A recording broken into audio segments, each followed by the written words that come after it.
ইংরেজির ম্যারাথন ক্লাসে তোমাদের সবাইকে স্বাগতম। তোমরা যারা বিভিন্ন বিশ্ববিদ্যালয়ে ভর্তি পরীক্ষা দেবে, রাজশাহী, জাহাঙ্গীরনগর, ঢাকা ইউনিভার্সিটি, গুচ্ছ, চট্টগ্রাম ইউনিভার্সিটি, প্রত্যেকটা ইউনিভার্সিটির জন্য আজকের ক্লাসটা তোমাদের জন্য অনেক বেশি ইম্পর্টেন্ট। আমি তোমাদের প্রথমেই বলে রাখি, আমাদের এই ক্লাসটা অনেক লেন্দি হবে, 2 ঘন্টা হতে পারে, 1.5 ঘন্টা হতে পারে। তো শুরু থেকে শেষ পর্যন্ত অবশ্যই ক্লাসের সাথে থাকবে।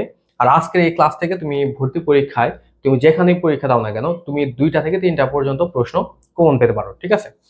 তো তোমরা একটু কমেন্টে রেসপন্স করবে, তাহলে তোমাদের অ্যাক্টিভিটিটা বুঝতে পারবো, তাহলে হচ্ছে পরবর্তীতে তোমাদের এই ক্লাসগুলো আরো দেওয়া যাবে।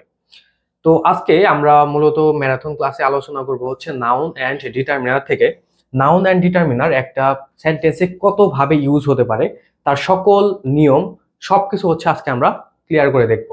তো এখানে দেখো, আমরা অনেকগুলো রুল নিয়ে আলোচনা করব। তার মধ্যে 1 নাম্বার রুলটা তোমাদের জন্য অনেক ইম্পর্টেন্ট। আমি বলছি তোমাদের, যেমন তোমরা যারা রাজশাহী বিশ্ববিদ্যালয়ে ভর্তি পরীক্ষা দেবে, তোমরা জাস্ট আমাদের এই ফ্রন্ট পেজ থেকেই একটা প্রশ্ন কমন পেতে পারো, ঢাকা বিশ্ববিদ্যালয়ে কমন পেতে পারো, গুচ্ছ তো পাবেই। তো দেখো, আমাদের 1 নাম্বার রুলে কি বলা আছে, সেটা হচ্ছে সাফিক্সের নিয়ম। সাফিক্স কোনগুলা? সাফিক্স হচ্ছে নর্মালি একটা শব্দের শেষে বসে থাকে। দেখো, এখানে বলা হচ্ছে যে যেসব সাফিক্স সাধারণত নাউনের শেষে বসে, মানে এখানে যতগুলা তোমরা সাফিক্স দেখতে পাচ্ছ বা যতগুলা ওয়ার্ড দেখতে পাচ্ছ, প্রত্যেকটা হচ্ছে একটা সাফিক্স। আর এই সাফিক্স গুলা যদি কোনো একটা ওয়ার্ডের শেষে থাকে, তাহলে তুমি মনে রাখবা ওইটা হচ্ছে একটা নাউন হবে, ঠিক আছে? এই সাফিক্স গুলা কোনো একটা শব্দের শেষে থাকা মানে সেটা হচ্ছে একটা নাউন। যেমন এখানে আমি তোমাদের দেখো প্রত্যেকটা সাফিক্স দিয়ে এক একটা করে, মানে কয়েকটা করে ওয়ার্ডও দিয়েছি, যেগুলো হচ্ছে নর্মালি নাউন। যেমন প্রথমেই আমাদের আছে হচ্ছে সন। আমি তোমাদের এটা একবার পড়িয়ে দিচ্ছি। আমি এখানে যে সিকোয়েন্সে পড়বো, তোমরা এই সিকোয়েন্সে নিজে নিজে পড়ার চেষ্টা করবে। যেমন এখানে বলা হচ্ছে সনসন নেসমেন্ট, সনসন নেসমেন্ট সিফুড, ইয়ার ওয়ার এন্স, তারপর হচ্ছে T Y I T Y S ism ist. তো এগুলো তোমরা প্রত্যেকে হচ্ছে ভিডিও যখন দেখবা তখন পজ করে চেষ্টা করবা যে ভিডিও চলাকালীনই হচ্ছে এগুলো যেন তুমি মুখস্থ করে নিতে পারো। যেমন এখানে কি আছে দেখো, এস আই ওয়েন, এটা দিয়ে আছে হচ্ছে এক্সপ্রেশন, প্যাশন। এখানে প্রত্যেকটাই কিন্তু নাউন, ঠিক আছে? আর প্রত্যেকটা শেষে দেখো এই সাফিক্স গুলো আছে। তারপর নেস, নেস দিয়ে আছে হচ্ছে কাইন্ডনেস, স্যাডনেস। তারপর মেন্ট দিয়ে হচ্ছে অ্যাচিভমেন্ট, কমিটমেন্ট। তারপর শিপ দিয়ে হচ্ছে friendship, ownership. T Y I T Y, এটা দিয়ে আছে হচ্ছে ফ্রেইলটি, অ্যাংজাইটি, গ্র্যাভিটি, চ্যারিটি। ধরো এই সাফিক্স গুলো কেন প্রয়োজন? তুমি ধরো এখানে নর্মালি বুঝতে পারতেছো যে এক্সপ্রেশন নাউন, তারপর অ্যাচিভমেন্ট এটা নাউন, কিন্তু তোমাদের মাঝে অনেক স্টুডেন্ট আছে, যদি আমি বলতাম যে এখানে চ্যারিটি এটা কি, তোমরা অনেকে হয়তো এটা মানে অ্যাডজেক্টিভ মার্ক করতে, কিন্তু এগুলা কিন্তু অ্যাডজেক্টিভ না, অ্যাডভার্বও না, এগুলো হচ্ছে নাউন, কারণ এখানে এই সাফিক্স গুলো আছে। তারপরে হচ্ছে এস, এটা দিয়ে আছে হচ্ছে ওয়েস্টেজ, আর একটা হচ্ছে কারেজ। তারপর টিআইওএন, এটা দিয়ে আছে হচ্ছে অ্যাসাসিনেশন, এমানসিপেশন। এখানে যে দুইটা তোমরা দেখতে পাচ্ছ ওয়ার্ড, এই দুইটা ওয়ার্ড হচ্ছে তোমাদের স্পেলিং এর জন্য ইম্পর্টেন্ট। আর এখানে অ্যাসাসিনেশন, এটা তো খুব বেশি ইম্পর্টেন্ট, তোমাদের এখান থেকে স্পেলিং আসতেও পারে। তারপর হুড দিয়ে হচ্ছে চাইল্ডহুড, ফলসহুড, ইয়ার ওয়ার্ড দিয়ে হচ্ছে অ্যাডভাইসার, সিলেক্টর, এস দিয়ে আছে হচ্ছে কোহেরেন্স, আর একটা হচ্ছে কম্পিটেন্স। তারপর আইএসএম, এটা দিয়ে অপটিমিজম, প্যাট্রিয়টিজম, আর একটা হিরোইজম। যেমন এখানে দেখো আইএসএম দিয়ে যতগুলো আছে, এগুলা কিন্তু তোমাদের মাঝে ম্যাক্সিমামই হচ্ছে পারতো না, মানে ভুল করার কিন্তু একটা সম্ভাবনা থাকতো। তারপর আইএসটি দ্বারা হচ্ছে মিসোগাইনিস্ট। তো এখানে যতগুলা ওয়ার্ড তোমরা দেখতে পাচ্ছ, প্রত্যেকটা ওয়ার্ড তোমরা খুব ভালো করে শিখে নিবা।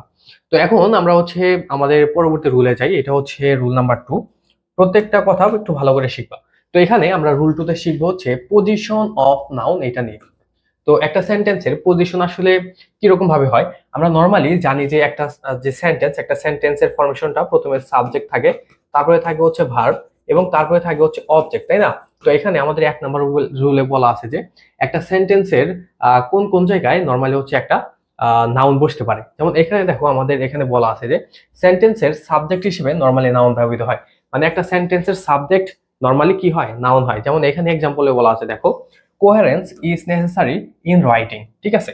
তো এখানে দেখো কোহেরেন্স, যেহেতু এটা হচ্ছে একটা সাবজেক্ট পজিশনে আছে, তার মানে এটা হচ্ছে একটা নাউন। এছাড়া তুমি এখানে আরেকটা নিয়ম দেখতে পারো, সেটা হচ্ছে এখানে যে আমাদের ওই সাফিক্সের কথা বলেছিলাম, ইএনসিই, ওইটাও কিন্তু এখানে আছে, তার মানে এটা হচ্ছে একটা নাউন, ঠিক আছে? তো এইভাবে কিন্তু তোমাদের শিখে শিখে মানে সবকিছু সমাধান করতে হবে।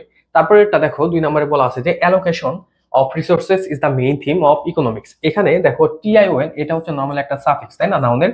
তারপরে এখানে যেটা তোমরা ওয়ার্ডটা দেখতে পাচ্ছ, এটা হচ্ছে একটা সাবজেক্ট পজিশনে ব্যবহৃত হয়েছে, তার মানে এটা হচ্ছে একটা নাউন, ঠিক আছে? তারপরে দেখো পরেরটায় বলা আছে যে একটা সেন্টেন্সের অবজেক্ট হিসেবে বা অবজেক্ট পজিশনেও একটা নাউন ব্যবহৃত হতে পারে। যেমন 1 নম্বর রুলে কি বলা আছে, 1 নম্বর এক্সাম্পলে বলা আছে উই ওয়ান্ট ইন্ডিপেন্ডেন্স। এখানে দেখো আমাদের এই যে দেখো, এখানে কিন্তু ইএনসি আছে, এইটা হচ্ছে একটা সাফিক্স। এবং এখানে এটা হচ্ছে ভার্বের পরে যেহেতু ব্যবহৃত হয়েছে তার মানে এটা একটা অবজেক্ট এবং এটা হচ্ছে একটা আলটিমেটলি নাউন। তারপরে দেখো বলা হয়েছে কি he need to know the destination, এখানে এটা হচ্ছে অবজেক্ট পজিশনে বসছে তার মানে এটা হচ্ছে একটা নাউন এবং এখানে টিআইওএনও আছে। আর এখানে তোমাদের আমি আরো একটা সিস্টেম শিখাই দিই, সেটা হচ্ছে তুমি যদি কখনো দেখো যে একটা সেন্টেন্সের মধ্যে আর্টিকেল আছে, আর্টিকেলের পরে জাস্ট একটা ওয়ার্ড, আর্টিকেলের পরে যদি জাস্ট একটা ওয়ার্ড থাকে তাহলে সেটাও কি হবে, সেটাও পাবে হচ্ছে একটা নাউন। তারপরে আই এনজয়েড সিইং হিজ ব্রেভি, তো এখানে দেখো এটা হচ্ছে অবজেক্ট পজিশনে তার মানে এটা হচ্ছে একটা নাউন এবং এখানে হিজ এটা হচ্ছে একটা পসেসিভ, আর পসেসিভের পরেও যদি তুমি কখনো একটা শব্দ দেখো তাহলে সেটাও হবে একটা নাউন। ঠিক আছে, হয়তো তোমরা এই পর্যন্ত বুঝতে পেরেছো। তাহলে এখন আমরা পরবর্তী অংশে যাচ্ছি। দেখো এই রুলটাও তোমাদের জন্য অনেক ইম্পর্টেন্ট। এখানে বলা আছে যে ইনফিনিটিভ, জিরান্ট এবং পার্টিসিপল এগুলার অবজেক্ট হিসাবে একটা নাউন ব্যবহৃত হয়। ঠিক আছে, যদি কখনো দেখো ইনফিনিটিভ আছে, জিরান্ট আছে, পার্টিসিপল আছে, এগুলার অবজেক্ট হিসেবেও তুমি দেখবা যে একটা নাউন ব্যবহৃত হয়। এবং আমরা জানি যে জিরান্ট যেটা হচ্ছে ভার্বের সাথে আইএনজি যুক্ত হয়ে ব্যবহৃত হয় এবং একটা সেন্টেন্সের মধ্যে স্থির একটা অবস্থা বোঝায়। এই জিরান্ট নিজেও হচ্ছে একটা নাউন। ঠিক আছে, যদি বলা হয় জিরান্ট কি, জিরান্ট নিজেও একটা নাউন, এই বিষয়টা মাথায় রাখবা। তো এখানে দেখো আমাদের যে এক্সাম্পল গুলা বলা আছে, এখানে প্রথমটা দেখো to tell the truth is mandatory in Islam. তো এই যে এখানে দেখো টু টেল, এটা কি, এটা হচ্ছে একটা, এটা হচ্ছে আমাদের একটা কি ইনফিনিটিভ, তাই না? তো ইনফিনিটিভ এটার অবজেক্ট কোনটা, এটার অবজেক্ট হচ্ছে এই ট্রুথ। ঠিক আছে, তার মানে এটা হচ্ছে আমাদের একটা নাউন। ঠিক আছে, ভালো করে মাথায় রাখবা। তো এরপরে দেখো পরেরটার মধ্যে বলা আছে যে reading books is always amusing. তো এখানে এই রিডিং এটা হচ্ছে আমাদের একটা কি, তোমরা একটু বলো তো এই জিনিসটা কি, to reading books is always amusing, এই জিনিসটা কি পার্টিসিপল নাকি জিরান্ট? তোমরা একটু কমেন্টে বলো দেখি তোমরা পারো নাকি। এখানে এটা হচ্ছে একটা জিরান্ট। ঠিক আছে, কারণ এটা একটা সেন্টেন্সের মধ্যে বা এই সেন্টেন্সের মধ্যে একটা স্থির অবস্থা বুঝাইছে। তো এটার যে অবজেক্ট সেটা হচ্ছে বুকস, তো এই কারণে এখানে বুকস এটা হচ্ছে একটা নাউন। তারপরে তার মধ্যে বলা হয়েছে যে swimming is good for health, এখানে এই সুইমিং এটা হচ্ছে একটা জিরান্ট, এটা হচ্ছে একটা জিরান্ট। এখন বিষয় হলো এটা কি, এটা তো জিরান্ট, তাহলে নাউন কোনটা? এইটাই নাউন, কারণ জিরান্ট নিজেই নাউন, তোমাদের আমি একটু আগে বলেছিলাম। তো এই পর্যন্ত গেল। এখন পরের অংশটা দেখো কি বলা হচ্ছে যে পসেসিভ প্রোনাউনের পর নাউন ব্যবহৃত হয়ে থাকে। নর্মালি তোমরা যদি কখনো দেখো যে পসেসিভ প্রোনাউন আছে, তারপরে যদি দেখো যে একটা ওয়ার্ড আছে, সেই ওয়ার্ডটা অবশ্যই নাউন হবে। তো আমি এখানে তোমাদের যতগুলা রুল বা যতগুলা নিয়ম দেখাচ্ছি, প্রত্যেকটা নিয়ম কিন্তু তোমাদের অ্যাডমিশনের জন্য বা ভর্তি পরীক্ষার জন্য অনেক বেশি ইম্পর্টেন্ট। প্রত্যেকটা নিয়ম বা প্রত্যেকটা এক্সাম্পল খুব ভালো করে শিখবে, এগুলো থেকে কিন্তু তোমাদের প্রশ্ন হবে। তো এখানে দেখো যেহেতু পসেসিভ প্রোনাউনের কথা বলা আছে, এখানে এক্সাম্পলে বলা আছে দেখো I was amazed at your performance. এখানে এই যে ইয়োরটা আছে এটা হচ্ছে নর্মালি আমাদের একটা পসেসিভ প্রোনাউন। পসেসিভ প্রোনাউন কোনগুলো? মাই, আওয়ার, ইয়োর, হিজ, হার, এগুলো হচ্ছে আমাদের পসেসিভ প্রোনাউন। এগুলো একটা নাম মুখস্থ রাখবা। এই পসেসিভ প্রোনাউনের পরে যদি দেখো যে মাত্র একটা শব্দ আছে, সেই শব্দটা অবশ্যই কি হবে, একটা নাউন হবে, তার মানে এটা হচ্ছে একটা নাউন। তারপরে তার মধ্যে দেখো বলা হয়েছে যে দে অ্যাপ্লাউডেড ফর মাই কন্ট্রিবিউশন, এখানে মাই এটা হচ্ছে একটা পসেসিভ প্রোনাউন। তো এটার পরে যেহেতু একটা শব্দ আছে তার মানে এই কন্ট্রিবিউশন এটা হচ্ছে একটা নাউন। হয়তো তোমরা এই পর্যন্ত বুঝতে পেরেছো। আর তোমাদের যদি কোনো স্পেসিফিক জায়গায় বুঝতে অসুবিধা হয় তাহলে তোমরা অবশ্যই আমাকে কমেন্ট করে জানাবে। তারপরেটা দেখো, তারপরে রুলের মধ্যে বলা আছে যে প্রেপোজিশনের পর মাত্র একটা শব্দ থাকলে সেটা নাউন হয়। তোমরা যদি কখনো দেখো যে কোনো প্রেপোজিশন আছে এবং প্রেপোজিশনের পরে যদি একটাই শব্দ থাকে বা একটাই ওয়ার্ড থাকে, সেই ওয়ার্ডটাও হবে হচ্ছে একটা নাউন। যেমন এখানে আমরা দেখি কি বলছে, লাভ কাম ফ্রম হ্যাভেন। তো এই যে এখানে যে হ্যাভেনটা আছে, আমি জানি তোমরা অনেকে হচ্ছে এটা জানতে না যে এটা আসলে কি, এটা কি নাউন নাকি অন্য কিছু। যেহেতু এখানে ফ্রম আছে আর ফ্রম হচ্ছে একটা প্রেপোজিশন আর এটার পরে মাত্র একটা শব্দ, তার মানে এই হ্যাভেন এটা হচ্ছে একটা নাউন। তারপর এটা দেখো এখানে বলা হচ্ছে যে all of us need to believe in god. তো এই যে এখানে ইন এটা হচ্ছে একটা প্রিপোজিশন, তো এটার পরেও মাত্র একটা শব্দ যেহেতু আছে তার মানে এটা হচ্ছে আমাদের একটা নাউন। ঠিক আছে, তারপরটা দেখো, তারপরে রুলের মধ্যে বলা আছে যে অ্যাডজেক্টিভের পর মাত্র একটা শব্দ থাকলে সেটা নাউন হবে।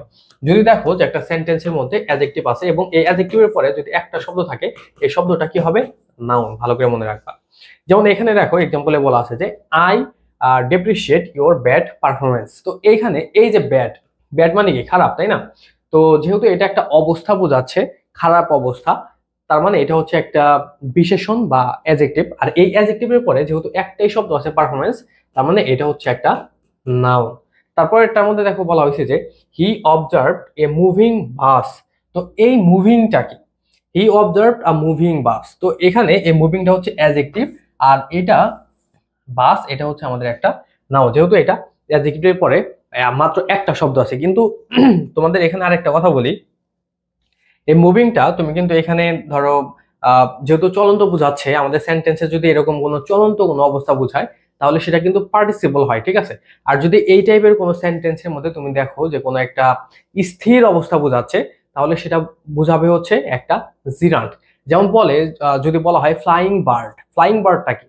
যদি তোমাদের এরকম থাকে, আমি তোমাদের লিখেও দিচ্ছি, যদি এরকম থাকতো ফ্লাইং বার্ড, তাহলে এই যে এখানে যে ফ্লাইংটা দেখতে পাচ্ছ, এই ফ্লাইংটা তখন হতো হচ্ছে একটা পার্টিসিপল, কারণ এখানে বলা হচ্ছে যে উড়ন্ত পাখি, মানে পাখিটা হচ্ছে তখন উঠতেছিল, যেহেতু তখন চলমান ক্রিয়া ছিল এই কারণে তখন তাহলে এটা হচ্ছে তখন মানে পার্টিসিপল, ঠিক আছে।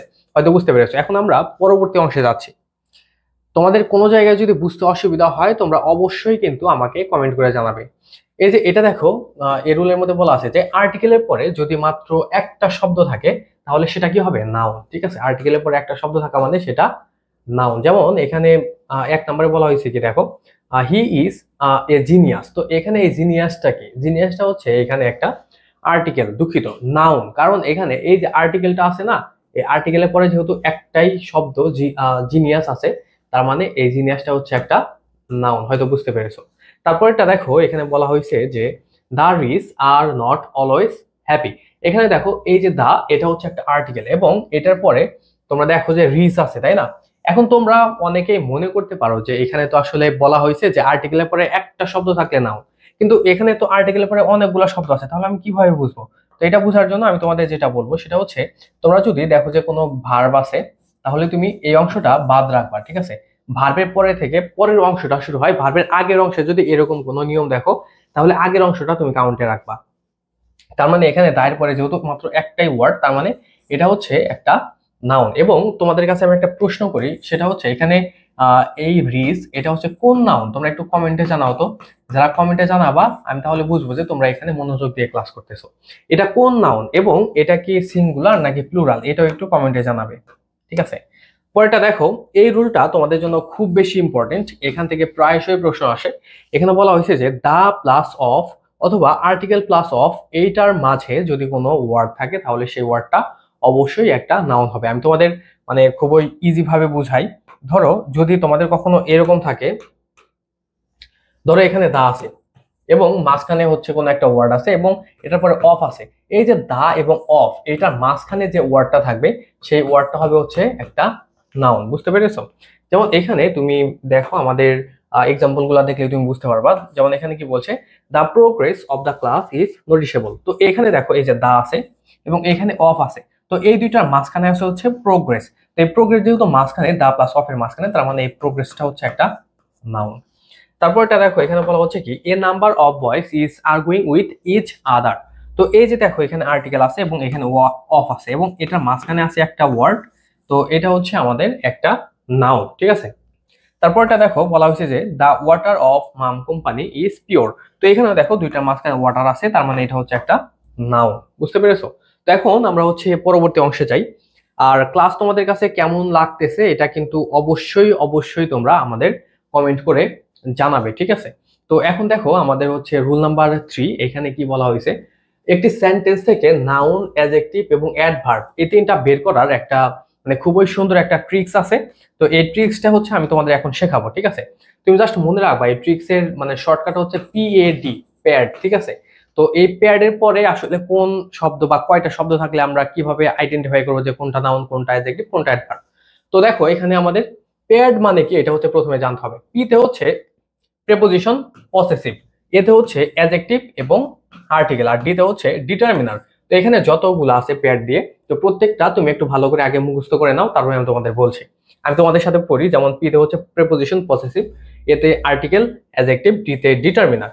তো তোমরা যদি কখনো দেখো যে প্যাডের কোনো একটা অংশ আছে, বা এখানে তুমি মনে রাখো যে যদি প্যাড থেকে কোনো প্রেপোজিশন থাকে বা পসেসিভ থাকে বা আর্টিকেল, অ্যাডজেক্টিভ বা ডিটারমিনার যেটাই থাকুক না কেন সেটাই প্যাড, ঠিক আছে। এখন তুমি জাস্ট মনে রাখো যে এই প্যাডের পরে যদি দেখো যে মাত্র একটা শব্দ আছে তাহলে সেই শব্দটা হবে হচ্ছে একটা নাউন, ঠিক আছে। ধরো এখানে প্যাডের মধ্যে কোনো একটা জিনিস আছে, এখানে তোমার আর্টিকেলও থাকতে পারে, এই প্যাডের মধ্যে তোমার হচ্ছে প্রেপোজিশন থাকতে পারে, পসেসিভও থাকতে পারে, যেটা এটাও না কেন, এটার পরে যদি দেখো যে একটা শব্দ আছে তাহলে ওই শব্দটা হবে একটা নাউন। আর যদি দেখো যে এই প্যাডের পরে দুইটা শব্দ আছে, যদি প্যাডের পরে দুইটা শব্দ থাকে তাহলে তুমি জাস্ট মনে রাখবা একদম শেষের যে শব্দটা থাকবে সেটা হবে নাউন এবং তার পূর্বের শব্দটা হবে অ্যাডজেক্টিভ। কিভাবে তোমাদের বলছি, ধরো এখানে প্যাড আছে, তো এই প্যাডের পরে দুইটা শব্দ, তার মানে এখানে তোমার একদম শেষের যেটা থাকবে এটা হবে একটা নাউন এবং তার আগেটা হবে একটা অ্যাডজেক্টিভ। ঠিক আছে, আর যদি দেখো যে প্যাডের পরে তিনটা ওয়ার্ড আছে তাহলে তুমি জাস্ট মনে রাখবে একদম শেষের যে ওয়ার্ডটা থাকবে সেই ওয়ার্ডটা নাউন হবে এবং তার পূর্বের ওয়ার্ডটা অ্যাডজেক্টিভ হবে এবং তার পূর্বে যেটা থাকবে সেটা হবে হচ্ছে একটা অ্যাডভার্ব। ধরো এখানে তিনটা ওয়ার্ড আছে আর এখানে প্যাড আছে, তো তাহলে এখানে শেষেরটা নাউন, তার আগে একটা অ্যাডজেক্টিভ এবং তার আগে একটা অ্যাডভার্ব। বুঝতে পেরেছো? তো এই নিয়মটা তোমরা খুব ভালো করে শিখে নিও, কারণ এই নিয়মটা হচ্ছে অনেক শর্টকাট একটা নিয়ম, আর এইখান থেকে কিন্তু তুমি মানে ইজিলি হচ্ছে মানে একটা সেন্টেন্স থেকে নাউন, অ্যাডজেক্টিভ, অ্যাডভার্ব আইডেন্টিফাই করতে পারবে। তো এই নিয়মটা তোমরা সবাই ভালো করে মাথায় রাখবা। তো এখন দেখো আমরা হচ্ছে এটার শর্টকাট বা এটা থেকে আমরা হচ্ছে একটা সেন্টেন্স কিভাবে আইডেন্টিফাই করতে হয় সেটা আমরা একটু দেখে নেই। যেমন এখানে দেখো প্রথমে বলা হয়েছে কি, শর্টকাটের মধ্যে প্যাড প্লাস নাউন, প্যাডের পরে একটা একটা শব্দ থাকা মানে নাউন, দুইটা শব্দ থাকা মানে নাউন শেষেরটা, তার আগেরটা হচ্ছে একটা অ্যাডজেক্টিভ। ঠিক আছে, আর যদি দেখো যে এখানে হচ্ছে তোমাদের তিনটা শব্দ আছে তাহলে একদম শেষেরটা নাউন, তার আগেরটা অ্যাডজেক্টিভ এবং তার আগেরটা হবে একটা অ্যাডভার্ব। তো এখানে আমরা এক্সাম্পল গুলা দেখি, এখানে আমাদের বেশ কিছু এক্সাম্পল দেওয়া আছে। যেমন এক নম্বর এক্সাম্পলে কি বলা আছে দেখো, life is but A walking shadow. ঠিক আছে, life is but A walking shadow. তো এখানে ধরো এখানে ওয়াকিং এটার নিচে আন্ডারলাইন করা আছে বা শ্যাডো নিচে আন্ডারলাইন করা আছে, তাহলে কোনটা কি? এখানে দেখো এই যে দেখো আর্টিকেল আছে, ঠিক আছে, আর্টিকেল, এই আর্টিকেলটা কিন্তু এখন তাহলে আমাদের একটা প্যাডের নিয়মের মধ্যে পড়ে গেল। ঠিক আছে, এই আর্টিকেলটা হচ্ছে আমাদের তাহলে প্যাডের নিয়মে যেহেতু পড়ে গেছে তার মানে একদম বুঝতে হবে আমাদের এখানে যে যদি দুইটা শব্দ থাকে, যেহেতু এখানে দুইটা শব্দ আছে তাহলে একদম শেষেরটা নাউন হবে এবং তার আগেরটা হবে হচ্ছে একটা অ্যাডজেক্টিভ। ক্লিয়ার? মানে খুবই সহজ।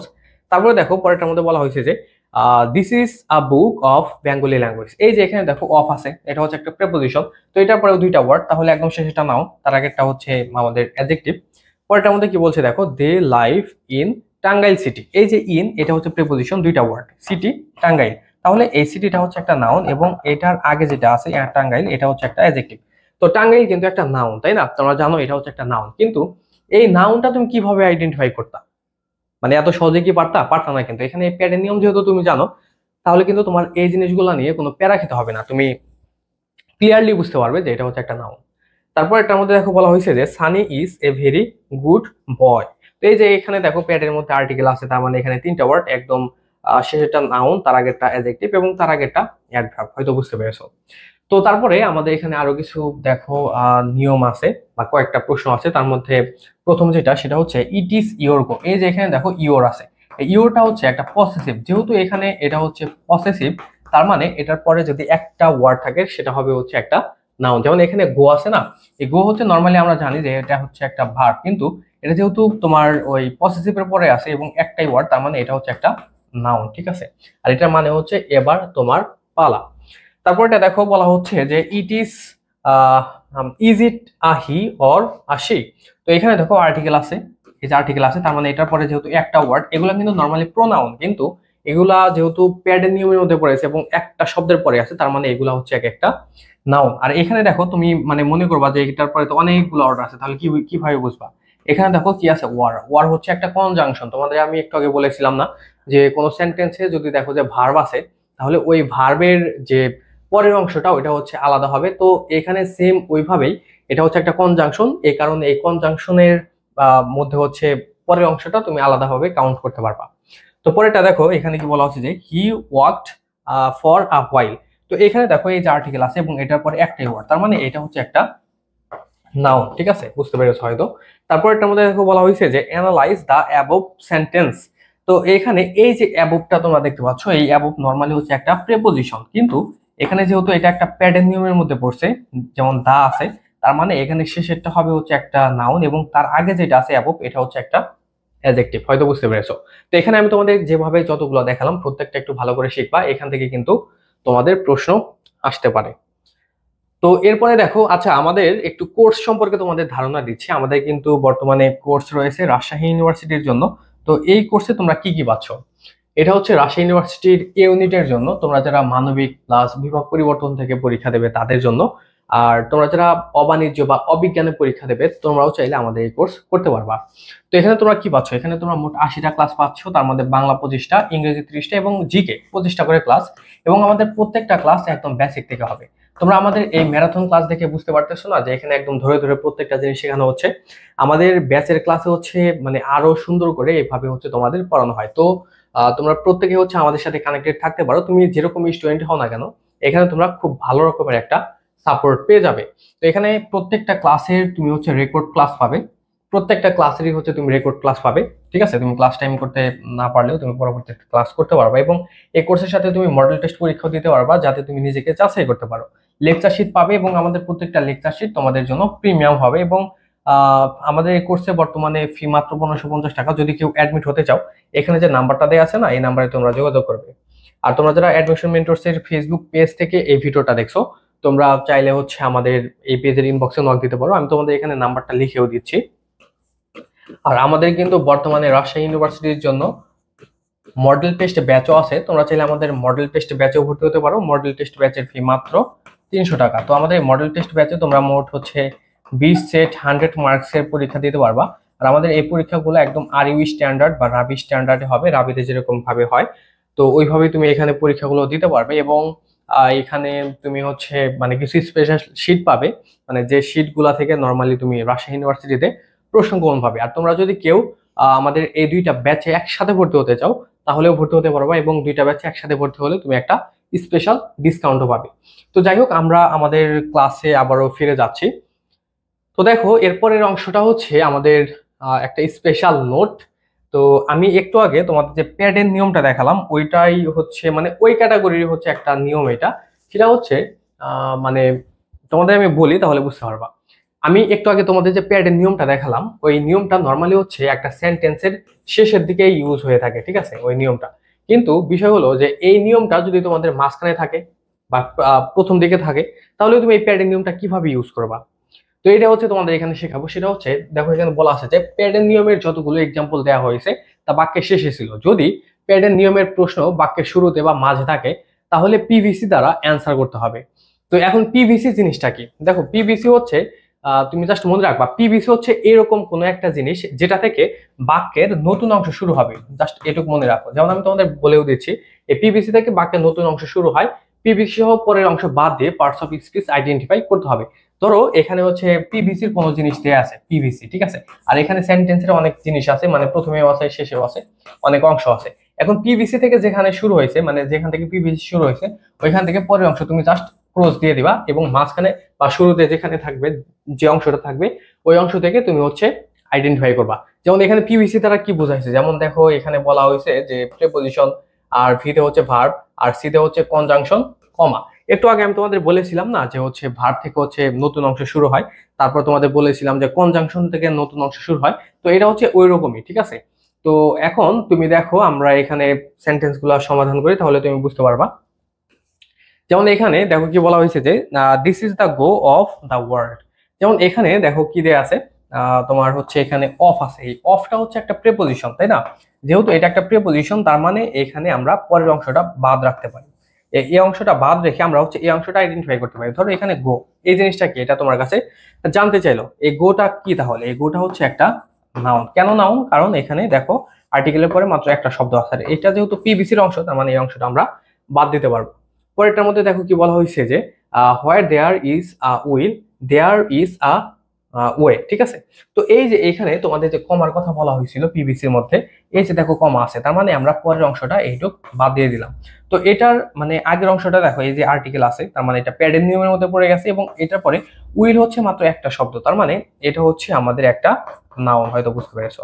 আর এটার নিচে আরো একটা মানে সেন্টেন্স আছে, দেখো এখানে বলা হয়েছে যে a rolling stone gathers no moss, ঠিক আছে? তো এখানে তুমি ধরো তোমার এখানে বলা হইলো যে এখানে হচ্ছে এই রোলিং, এই রোলিংটা কি? এই রোলিংটা হচ্ছে এখানে একটা অ্যাডজেক্টিভ। এখন ব্যাপার হলো তুমি এটা কিভাবে আইডেন্টিফাই করবা। এখানে এই যে গ্যাদার্স আছে না, এই গ্যাদার্স হচ্ছে একটা ভার্ব। যেহেতু এটা ভার্ব তার মানে আমরা এই গ্যাদার্স থেকে পরের অংশ বাদ দিতে পারবো। বাদ যেহেতু দিলাম তার মানে এখানে আমাদের এই রোলিং স্টোন থেকে এটা আমাদের আইডেন্টিফাই করতে হবে। আর এখানে দেখো এই রোলিংটা এখানে হচ্ছে মাঝখানে আছে, এবং এটা হচ্ছে আমাদের যে প্যাডের নিয়ম বা আর্টিকেল, এই আর্টিকেলের পরে আছে এবং মাত্র একটা ওয়ার্ড, তার মানে এটা হচ্ছে আমাদের একটা অ্যাডজেক্টিভ। এবং এখানে স্টোন যেটা, ওইটা হচ্ছে একটা নাউন। হয়তো তোমরা বুঝতে পেরেছো। তো পরের অংশে যাচ্ছি। এখন তোমাদের যে অংশটা আমি শেখাবো বা যে অংশ নিয়ে তোমাদের সাথে আলোচনা করব, এটা তোমার অ্যাডমিশনের জন্য মোস্ট মোস্ট মোস্ট ইম্পর্টেন্ট। তো নাউন এন্ড ডিটারমিনারের মধ্যে অন্যতম একটা পার্ট হচ্ছে এটা। তো এখানে দেখো, এটা হচ্ছে আমাদের রুল 4। এখানে কি বলা হয়েছে যে সব ওয়ার্ড বা ফ্রেজ কোনো নাউনের পূর্বে বসে, মানে এটা হচ্ছে একটা ডিটারমিনারের সংজ্ঞা আর কি। ডিটারমিনারের সংজ্ঞাটা কেমন, যে সব ওয়ার্ড বা ফ্রেজ কোনো নাউনের পূর্বে বসে এই নাউনের কোনো সংখ্যা, পরিমাণ, নির্দিষ্টতা বা অনির্দিষ্টতা বোঝায়, তাকে বলে হচ্ছে একটা ডিটারমিনার। ঠিক আছে। তো ডিটারমিনার আসলে মানে এক ধরনের অ্যাডজেক্টিভ। ঠিক আছে। ডিটারমিনারকে বলা হয় যে determiner is a one kind of adjective. এখন এই ডিটারমিনার গুলা কি? এই ডিটারমিনার গুলা হচ্ছে, এখানে যতগুলো আছে এগুলো হচ্ছে এক একটা ডিটারমিনার। তো এখানে যতগুলো ডিটারমিনার আমি তোমাদের দিয়েছি, প্রত্যেকটা ডিটারমিনার তোমার খুব ভালো করে শিখতে হবে। এবং এই ডিটারমিনার গুলা কি অর্থ দিচ্ছে এবং এই ডিটারমিনার গুলা কাউন্টেবলের সাথে ব্যবহৃত হবে নাকি আনকাউন্টেবল নাউনের সাথে ব্যবহৃত হবে, এই জিনিসটাও কিন্তু তোমাদের খুব ভালো করে শিখে নিতে হবে। ঠিক আছে। তো তোমরা ডিটারমিনারটা খুব ভালো করে শিখবা। আর আমি তোমাদের আবারও বলছি, ডিটারমিনার নরমালি একটা নাউনের পূর্বে বসবে এবং পূর্বে বসে ওই নাউনকে হচ্ছে নির্দিষ্ট বা অনির্দিষ্ট করে বুঝাবে। ঠিক আছে। তো দেখো, এখানে ডিটারমিনার কোনগুলো আমি তোমাদের একবার পড়ে দিচ্ছি, আমার সাথে সাথে তোমরা একবার পড়বা আর ভিডিও পজ করে এটা তোমরা একবার মুখস্থ করে নিবা। যেমন এখানে কি বলছে, এ আন্দা। আমি এখানে তোমাদের সেগমেন্ট করে দিচ্ছি, এই সেগমেন্ট অনুযায়ী তোমরা একটু পড়ার চেষ্টা করবে। ঠিক আছে। এ আন্দা, এটা হচ্ছে একটা সেগমেন্ট। তারপর হচ্ছে অ্যানিম্যানিমাস, এটা হচ্ছে আরেকটা সেগমেন্ট। এ আন্দা, অ্যানিম্যানিমাস। তারপর ফিউ, ফিউয়ার, এটা আরেকটা সেগমেন্ট। তারপর হচ্ছে লিটল, লেস, এটা একটা সেগমেন্ট। তারপর অল অ্যানাদার, এটা হচ্ছে আরেকটা সেগমেন্ট। তারপরে দেখো বলা হয়েছে কি, each every, either, no, neither, এ পর্যন্ত আরেকটা হচ্ছে আমাদের সেগমেন্ট। মানে আমি এখানে সেগমেন্ট কেন বলছি, মানে তুমি যদি এইভাবে ভেঙে ভেঙে মুখস্থ করো তোমাদের জন্য সুবিধা হবে। যেমন তুমি যদি বলো যে এ আন্দা, অ্যানিম্যানিমাস, ফিউ, ফিউয়ার, এটা তোমার কাছে একটু প্রথম প্রথম মানে একটু ওয়াকওয়ার্ড লাগতে পারে বা মুখস্থ হতে একটু কষ্ট হতে পারে। এই কারণে তুমি চেষ্টা করবা যে এটা যেন আমি যেভাবে বলছি এভাবে তুমি মানে মুখস্থ করতে পারো। আবারও বলছি, এ আন্দা, অ্যানিম্যানিমাস, few, fewer, little, less, all, another, each, every, either, no, neither. ঠিক আছে। তারপরে হচ্ছে this, that, this, those, this, that, this, those, এটুকু গেল। তারপরে হচ্ছে my, our, your, his, her, its, their, এ পর্যন্ত। তারপর হচ্ছে a lot of, lots of, তারপর হচ্ছে অ্যান অ্যামাউন্ট অফ, এগুলা হচ্ছে এক একটা ডিটারমিনার। তো এই ডিটারমিনার গুলা তুমি একটা সেন্টেন্সে কিভাবে ইউজ করতে পারো এই জিনিসটা তোমার শিখতে হবে এবং আমি এই জিনিসটাই তোমাদের এখন শেখাবো। যেমন আর্টিকেলের মধ্যে কি কি আছে দেখো, এ আন্দা তোমরা জানো। আর পসেসিভের মধ্যে আছে হচ্ছে my, our, your, his, her, their, its, etc, এগুলা। তারপরে হচ্ছে আমাদের ডেমনস্ট্রেটিভ, ডেমনস্ট্রেটিভ মানে হচ্ছে নির্দেশক, এগুলা হচ্ছে দিস, দ্যাট, দিস, দোস। তো এখানে এই যে দোস এবং দ্যাট, এই দুইটা কিন্তু নর্মালি হচ্ছে আমাদের পাস্ট টেন্সের ক্ষেত্রে ব্যবহৃত হয়ে থাকে বেশি। ঠিক আছে। আর এই দিস আর এই দিস, এই দুইটা হচ্ছে প্রেজেন্টের ক্ষেত্রে ইউজ হয়ে থাকে। ভালো করে মনে রাখবা। আর এখানে আমরা পরবর্তী অংশে যাচ্ছি। দেখো, এই ডিটারমিনার গুলা আমি তোমাদের ছকের মাধ্যমে ভালো করে দেখাই দিছি। তোমরা একটু এখানে যে ছকটা দেয়া আছে এই ছকটা ভালো করে মানে মুখস্থ করবো আর কি। মানে এখন থেকে তোমাদের যেগুলো দেখাচ্ছে এগুলো খুব বেশি ইম্পর্টেন্ট, একটা অংশ তুমি বাদ দিতে পারবে না।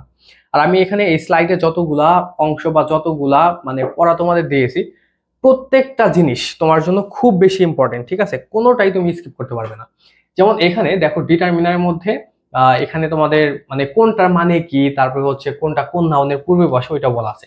যেমন এটা হচ্ছে প্রথমে প্রথমে যে তুমি উপরে লাইনটা দেখতে পাচ্ছ, এটা হচ্ছে কাউন্টেবল নাউনের পূর্বে বসবে। মানে উপরের লাইনের যতগুলো তুমি দেখতে পাচ্ছ এগুলো হচ্ছে সম্পূর্ণ কাউন্টেবলের পূর্বে বসবে। আর নিচের লাইনে যতগুলো তুমি দেখতে পাচ্ছ এগুলো হচ্ছে আনকাউন্টেবল নাউনের পূর্বে বসবে।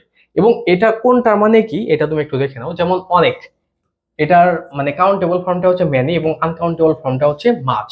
তারপরে একদম নেই বললেই চলে, এই যে দেখো ফিউ, তারপর হচ্ছে a few, a little, little, এই চারটার মধ্যে কিন্তু অনেকের মানে একটু প্রবলেম হয়। তার কারণে এটার মানে এই চারটার যে মিনিং আছে না, এই চারটার মিনিং খুব ভালো করে শিখবা। যেমন একদম নেই বললেই চলে, এটার কাউন্টেবল হচ্ছে ফিউ আর আনকাউন্টেবল হচ্ছে লিটল। তারপরে অল্প কিছু, এটার কাউন্টেবল হচ্ছে এ ফিউ আর আনকাউন্টেবল এ লিটল। তারপরে প্রচুর অর্থে, এটার কাউন্টেবল হচ্ছে a lot of R uncountable হচ্ছে দা নাম্বার অফ। ঠিক আছে। আচ্ছা, এখানে লট অফ হবে না, এ নাম্বার অফ হবে আর এটা হবে হচ্ছে দা নাম্বার অফ। ঠিক আছে, হয়তো বুঝতে পেরেছো এই পর্যন্ত। তো এখন দেখো, কোন ডিটারমিনার গুলা কোন নাউনের পূর্বে বসে এটা হচ্ছে তোমার শিখতে হবে। ঠিক আছে, তো তোমরা এটা এটা একটু দেখো, আমি একটু জাস্ট পানি খাবো, অনেকক্ষণ ধরে কথা বলছি, তো তুমি এটুকু একটু দেখতে থাকো, জাস্ট 10 সেকেন্ড, আমি 10 সেকেন্ডে ব্যাক করতেছি।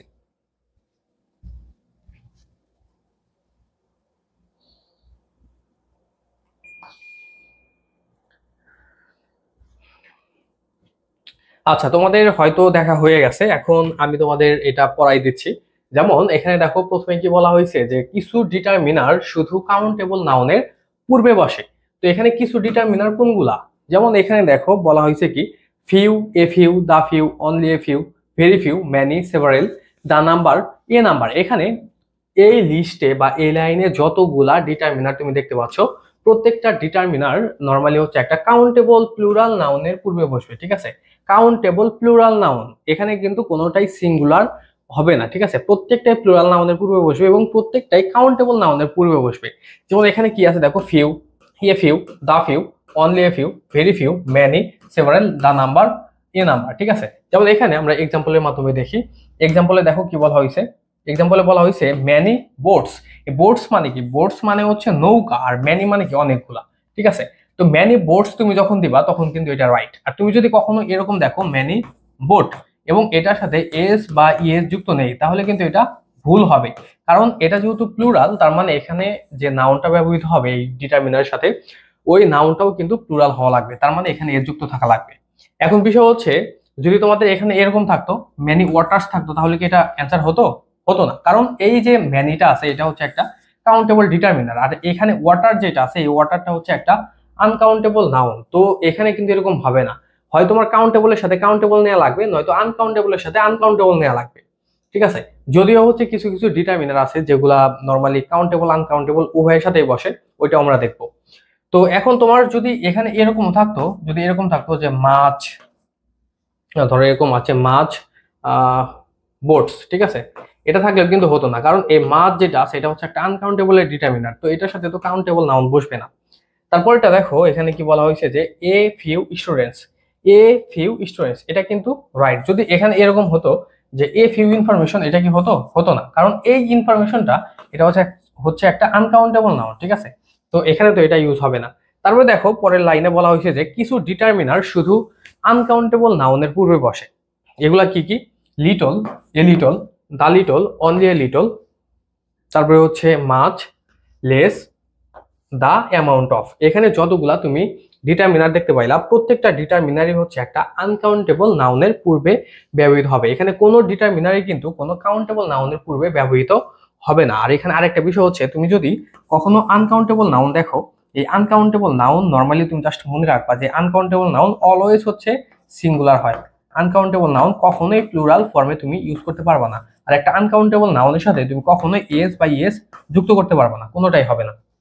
তো এখানে এক্সাম্পল দেখো, এক্সাম্পলে কি বলা হয়েছে, মাছ ফার্নিচার, এটা কিন্তু রাইট, কারণ এখানে ফার্নিচার যেটা, এই ফার্নিচারটা হচ্ছে একটা আনকাউন্টেবল নাউন। কিন্তু তুমি যদি ফার্নিচারের মধ্যে আলাদা করে বলো, যেমন চেয়ার বলো, টেবিল বলো, বা ধরো হচ্ছে তুমি এখানে অন্য কোনো কিছু বলো যেগুলো ফার্নিচারের মধ্যে পড়ে, ওইগুলা কিন্তু আবার কাউন্টেবল। কিন্তু এই ফার্নিচার এই শব্দটা কিন্তু আনকাউন্টেবল, বিষয়টা তোমার মাথায় রাখতে হবে। তুমি যদি এখানে মাছ পিপল বলো তাহলে কিন্তু হবে না, কারণ এই মাছটা হচ্ছে আনকাউন্টেবল, পিপল কাউন্টেবল। তারপরে দেখো এখানে বলা হচ্ছে যে লেস, এখানে হয়তো এখানে কি বলা হচ্ছে দেখি, ইন্ডিপেন্ডেন্স দেয়া আছে। তো ইন্ডিপেন্ডেন্স এটা তো আসলে তোমার আনকাউন্টেবল, তো এটার কারণে এখানে হচ্ছে লেস ব্যবহৃত হয়েছে। কিন্তু তুমি যদি লেস বুকস দাও তাহলে কিন্তু হবে না, কারণ এই দুইটা হচ্ছে দুই রকম। ঠিক আছে, এখন আমরা কিছু ডিটারমিনার দেখবো, যে ডিটারমিনার গুলা নর্মালি হচ্ছে তুমি জাস্ট সহজে মনে রাখতে পারো যে মিক্সড ডিটারমিনার। মিক্সড কেন? কারণ এগুলা নর্মালি হচ্ছে কাউন্টেবল আনকাউন্টেবল উভয়ের সাথে ব্যবহৃত হয়।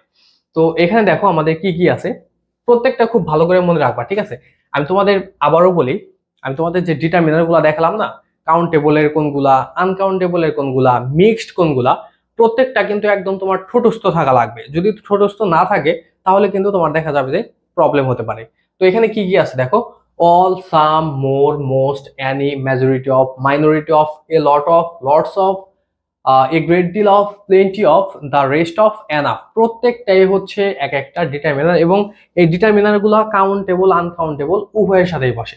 যেমন আমি তোমাদের এখানে দেখাই দিচ্ছি, যেমন এখানে কি বলছে, সাম বুকস, এটা কিন্তু রাইট। তারপরে তুমি যদি সাম অর্ডার দিতা তাহলেও রাইট। ঠিক আছে, দুইটাই রাইট। ঠিক আছে, দুইটাই হচ্ছে আমাদের এখানে রাইট অ্যান্সার, কারণ এই সাম যেটা এটা কাউন্টেবল আনকাউন্টেবল উভয়ের সাথেই ব্যবহৃত হয়।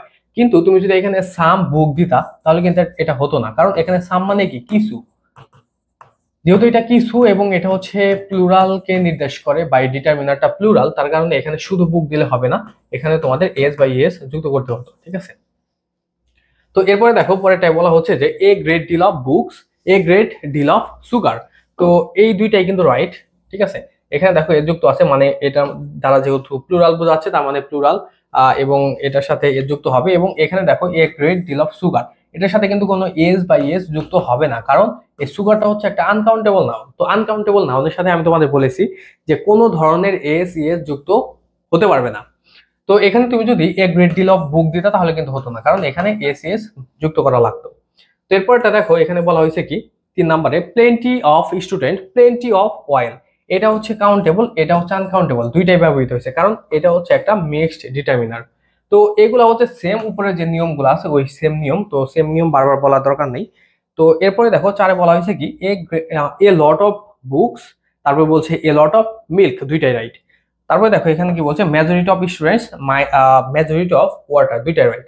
ধরো এখানে মিল্কের জায়গায় ধরো এরকম আছে মিল্কস, তাহলে কিন্তু এটা রং অ্যান্সার হতো, তাহলে কিন্তু এটা তোমার হতো না। ঠিক আছে, হয়তো তোমরা এ পর্যন্ত বুঝতে পেরেছো। এখন আমরা পরবর্তী অংশে যাচ্ছি। দেখো আহ এখন তোমাদের সাথে আমি আলোচনা করবো যে কিছু ডিটারমিনার আছে যে ডিটারমিনার গুলা শুধু সিঙ্গুলার কাউন্টেবল নাউনের পূর্বে বসে।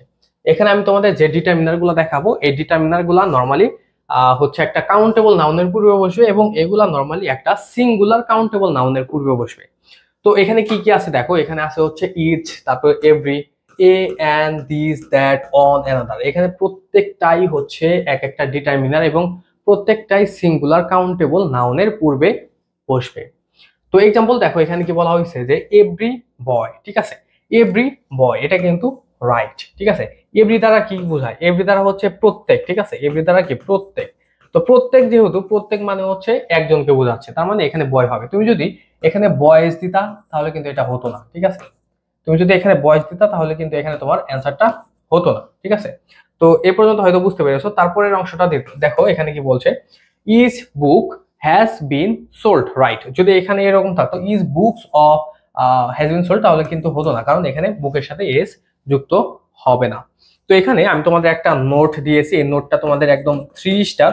এই নোটটা তোমরা খুব ভালো করে শিখে নিবা, এখান থেকে তোমাদের বা হচ্ছে এই ক্যাটাগরির কিন্তু তোমাদের প্রশ্ন আসতেই পারে। তো খুব ভালো করে এই নোটটা তোমরা শিখে নিবা। যেমন এখানে দেখো কি বলা হয়েছে যে কাউন্টেবল নাউনকে তুমি কখনোই সিঙ্গুলার ফর্মে লিখতে পারবা না। তুমি ধরো একটা সেন্টেন্স, ঠিক আছে, এটা ধরো একটা সেন্টেন্স, তো এখানে ধরো কোনো একটা ওয়ার্ড আছে যে ওয়ার্ডটা হচ্ছে একটা কাউন্টেবল নাউন, এই কাউন্টেবল নাউনকে তুমি কখনোই একটা সিঙ্গেল ফর্মে লিখতে পারবে না। সিঙ্গেল ফর্ম মানে কি, ধরো এটার সাথে তুমি এসিএসও যুক্ত দাওনি, কোনো ডিটারমিনারও যুক্ত করনি, এরকম কিন্তু হবে না। ঠিক আছে, যেমন এখানে পরের অংশটা তোমাদের পড়ে দেখাই। যেমন এখানে বলা হয়েছে দেখো, অর্থাৎ বাক্যে শুধু বুক শব্দটি আসবে না, অবশ্যই মানে তুমি জাস্ট মনে রাখো ধরো এখানে একটা সেন্টেন্স আছে, ঠিক আছে, ওই সেন্টেন্সের মধ্যে তুমি কখনোই বুক শব্দটা মানে একা একা লিখতে পারবে না। যেমন এখানে যদি তোমার ইসটা যদি না থাকতো, ধরো এখানে ইস নেই, শুধু আছে যে বুক হ্যাজ বিন সোল্ড, তাহলে কিন্তু এখানে এই সেন্টেন্স হতো না, কারণ এটা হচ্ছে একটা কাউন্টেবল নাউন, আর এই কাউন্টেবল নাউন একটা বাক্যে তুমি একা একা লিখতে পারবে না। ঠিক আছে, এটার সাথে অবশ্যই তোমার কিছু কিছু জিনিস অ্যাড করা লাগতো। যেমন এখানে হয় তোমার এ বুক লেখা লাগতো, ঠিক আছে, হয় তোমার এখানে এ বুক লিখতে হবে, নয়তো দা বুক লিখতে হবে, নয়তো অন বুক লিখতে হবে, নয়তো টু বুকস লিখতে হবে, নয়তো বুকস লিখতে হবে। কোনো না কোনো একটা অংশ বা লেজুর তোমার এখানে যুক্ত করতেই হবে। যেমন এখানে দেখো আমাদের এক্সাম্পলের মধ্যে কি বলা আছে যে the teacher has order to books.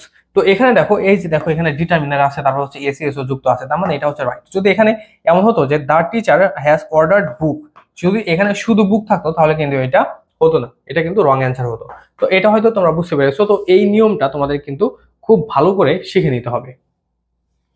এখন তোমাদের আমি একটা ছক দেখাবো, এই ছকটা তোমাদের জন্য খুব বেশি ইম্পর্টেন্ট।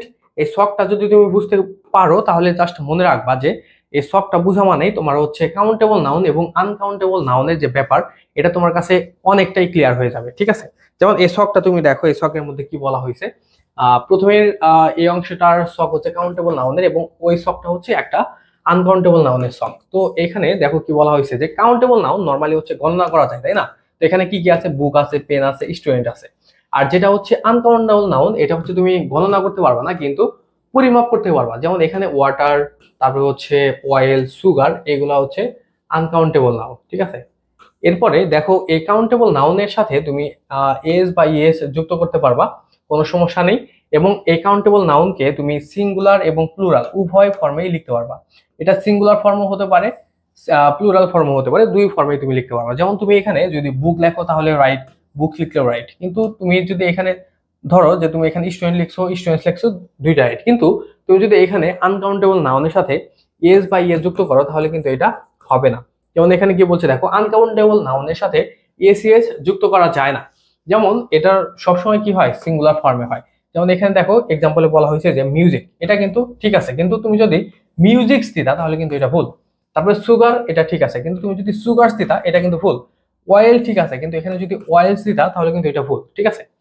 তো এরপরে দেখো পরের নাম্বারে কি বলা হয়েছে যে কাউন্টেবল নাউনের পূর্বে কোনো নাম্বার, মানে কাউন্টেবল নাউনের পূর্বে কোনো নাম্বার, যেমন এখানে তুমি 1 2 3 বা অর্থাৎ কোনো সংখ্যাবাচক কোনো শব্দ লিখতে পারো, যেমন 5 বুকস, ঠিক আছে, 10 স্টুডেন্টস, ঠিক আছে, 1 বুক, ঠিক আছে। কিন্তু তুমি আনকাউন্টেবল নাউনের পূর্বে কোনো ধরনের কোনো নাম্বার 1 2 3 বা এই ধরনের সংখ্যাবাচক কোনো কিছু লিখতে পারবে না। যেমন তুমি যদি এখানে লিখো যে 5 রাইজেস তাহলে কিন্তু এটা হবে না। তারপর 5 সল্ট লিখতে, এটাও কিন্তু তোমাদের এখানে হবে না, এটা কিন্তু তোমাদের বুঝতে হবে। তারপরে দেখো কাউন্টেবল নাউনের পূর্বে তুমি আর্টিকেল এ এন্ড দা এগুলো হচ্ছে তুমি বসাতে পারবে। যেমন এ বুক রাইট, দা স্টুডেন্ট, এটাও রাইট।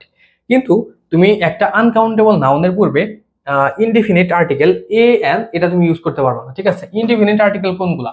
যেগুলো অনির্দিষ্ট আর্টিকেল, যেমন এ এন, এগুলা ইনডিফিনিট। কিন্তু তুমি চাইলে এখানে ডেফিনিট আর্টিকেল ইউজ করতে পারবা। ডেফিনিট আর্টিকেল কোনগুলা বা কোনটা? সেটা হচ্ছে দা। দাকে তুমি হচ্ছে নির্দিষ্ট করে একটা সেন্টেন্সে ইউজ করতে পারবা। তো এখানে দেখো কি বলা হয়েছে যে এ সুগার, এ সুগার কিন্তু হবে না। তারপর হচ্ছে অ্যান অয়েল, এটাও হবে না, ঠিক আছে? তুমি এখানে অনলি সুগার নয়তো হচ্ছে অনলি অয়েল এটা তুমি ইউজ করতে পারবা। কিন্তু তুমি একটা আনকাউন্টেবল নাউনকে যদি তুমি নির্দিষ্ট করতে চাও বা স্পেসিফিক ভাবে বুঝাতে চাও তাহলে হচ্ছে ওই আনকাউন্টেবল নাউনের পূর্বে তুমি ক্ষেত্র বিশেষে দা ইউজ করতে পারবা। এবং ওই আনকাউন্টেবল নাউনের পরে আবার হচ্ছে অফ থাকা লাগবে, মানে দা প্লাস অফ এর মাঝখানে আনকাউন্টেবল নাউনটা তুমি ইউজ করতে পারবা। যেমন এখানে দেখো বলা হয়েছে যে তুমি যদি নির্দিষ্ট করে কোনো আনকাউন্টেবল নাউনকে বোঝাতে চাও তাহলে এটার পূর্বে তোমার ডেফিনিট আর্টিকেল দা বসাতে হবে, ঠিক আছে?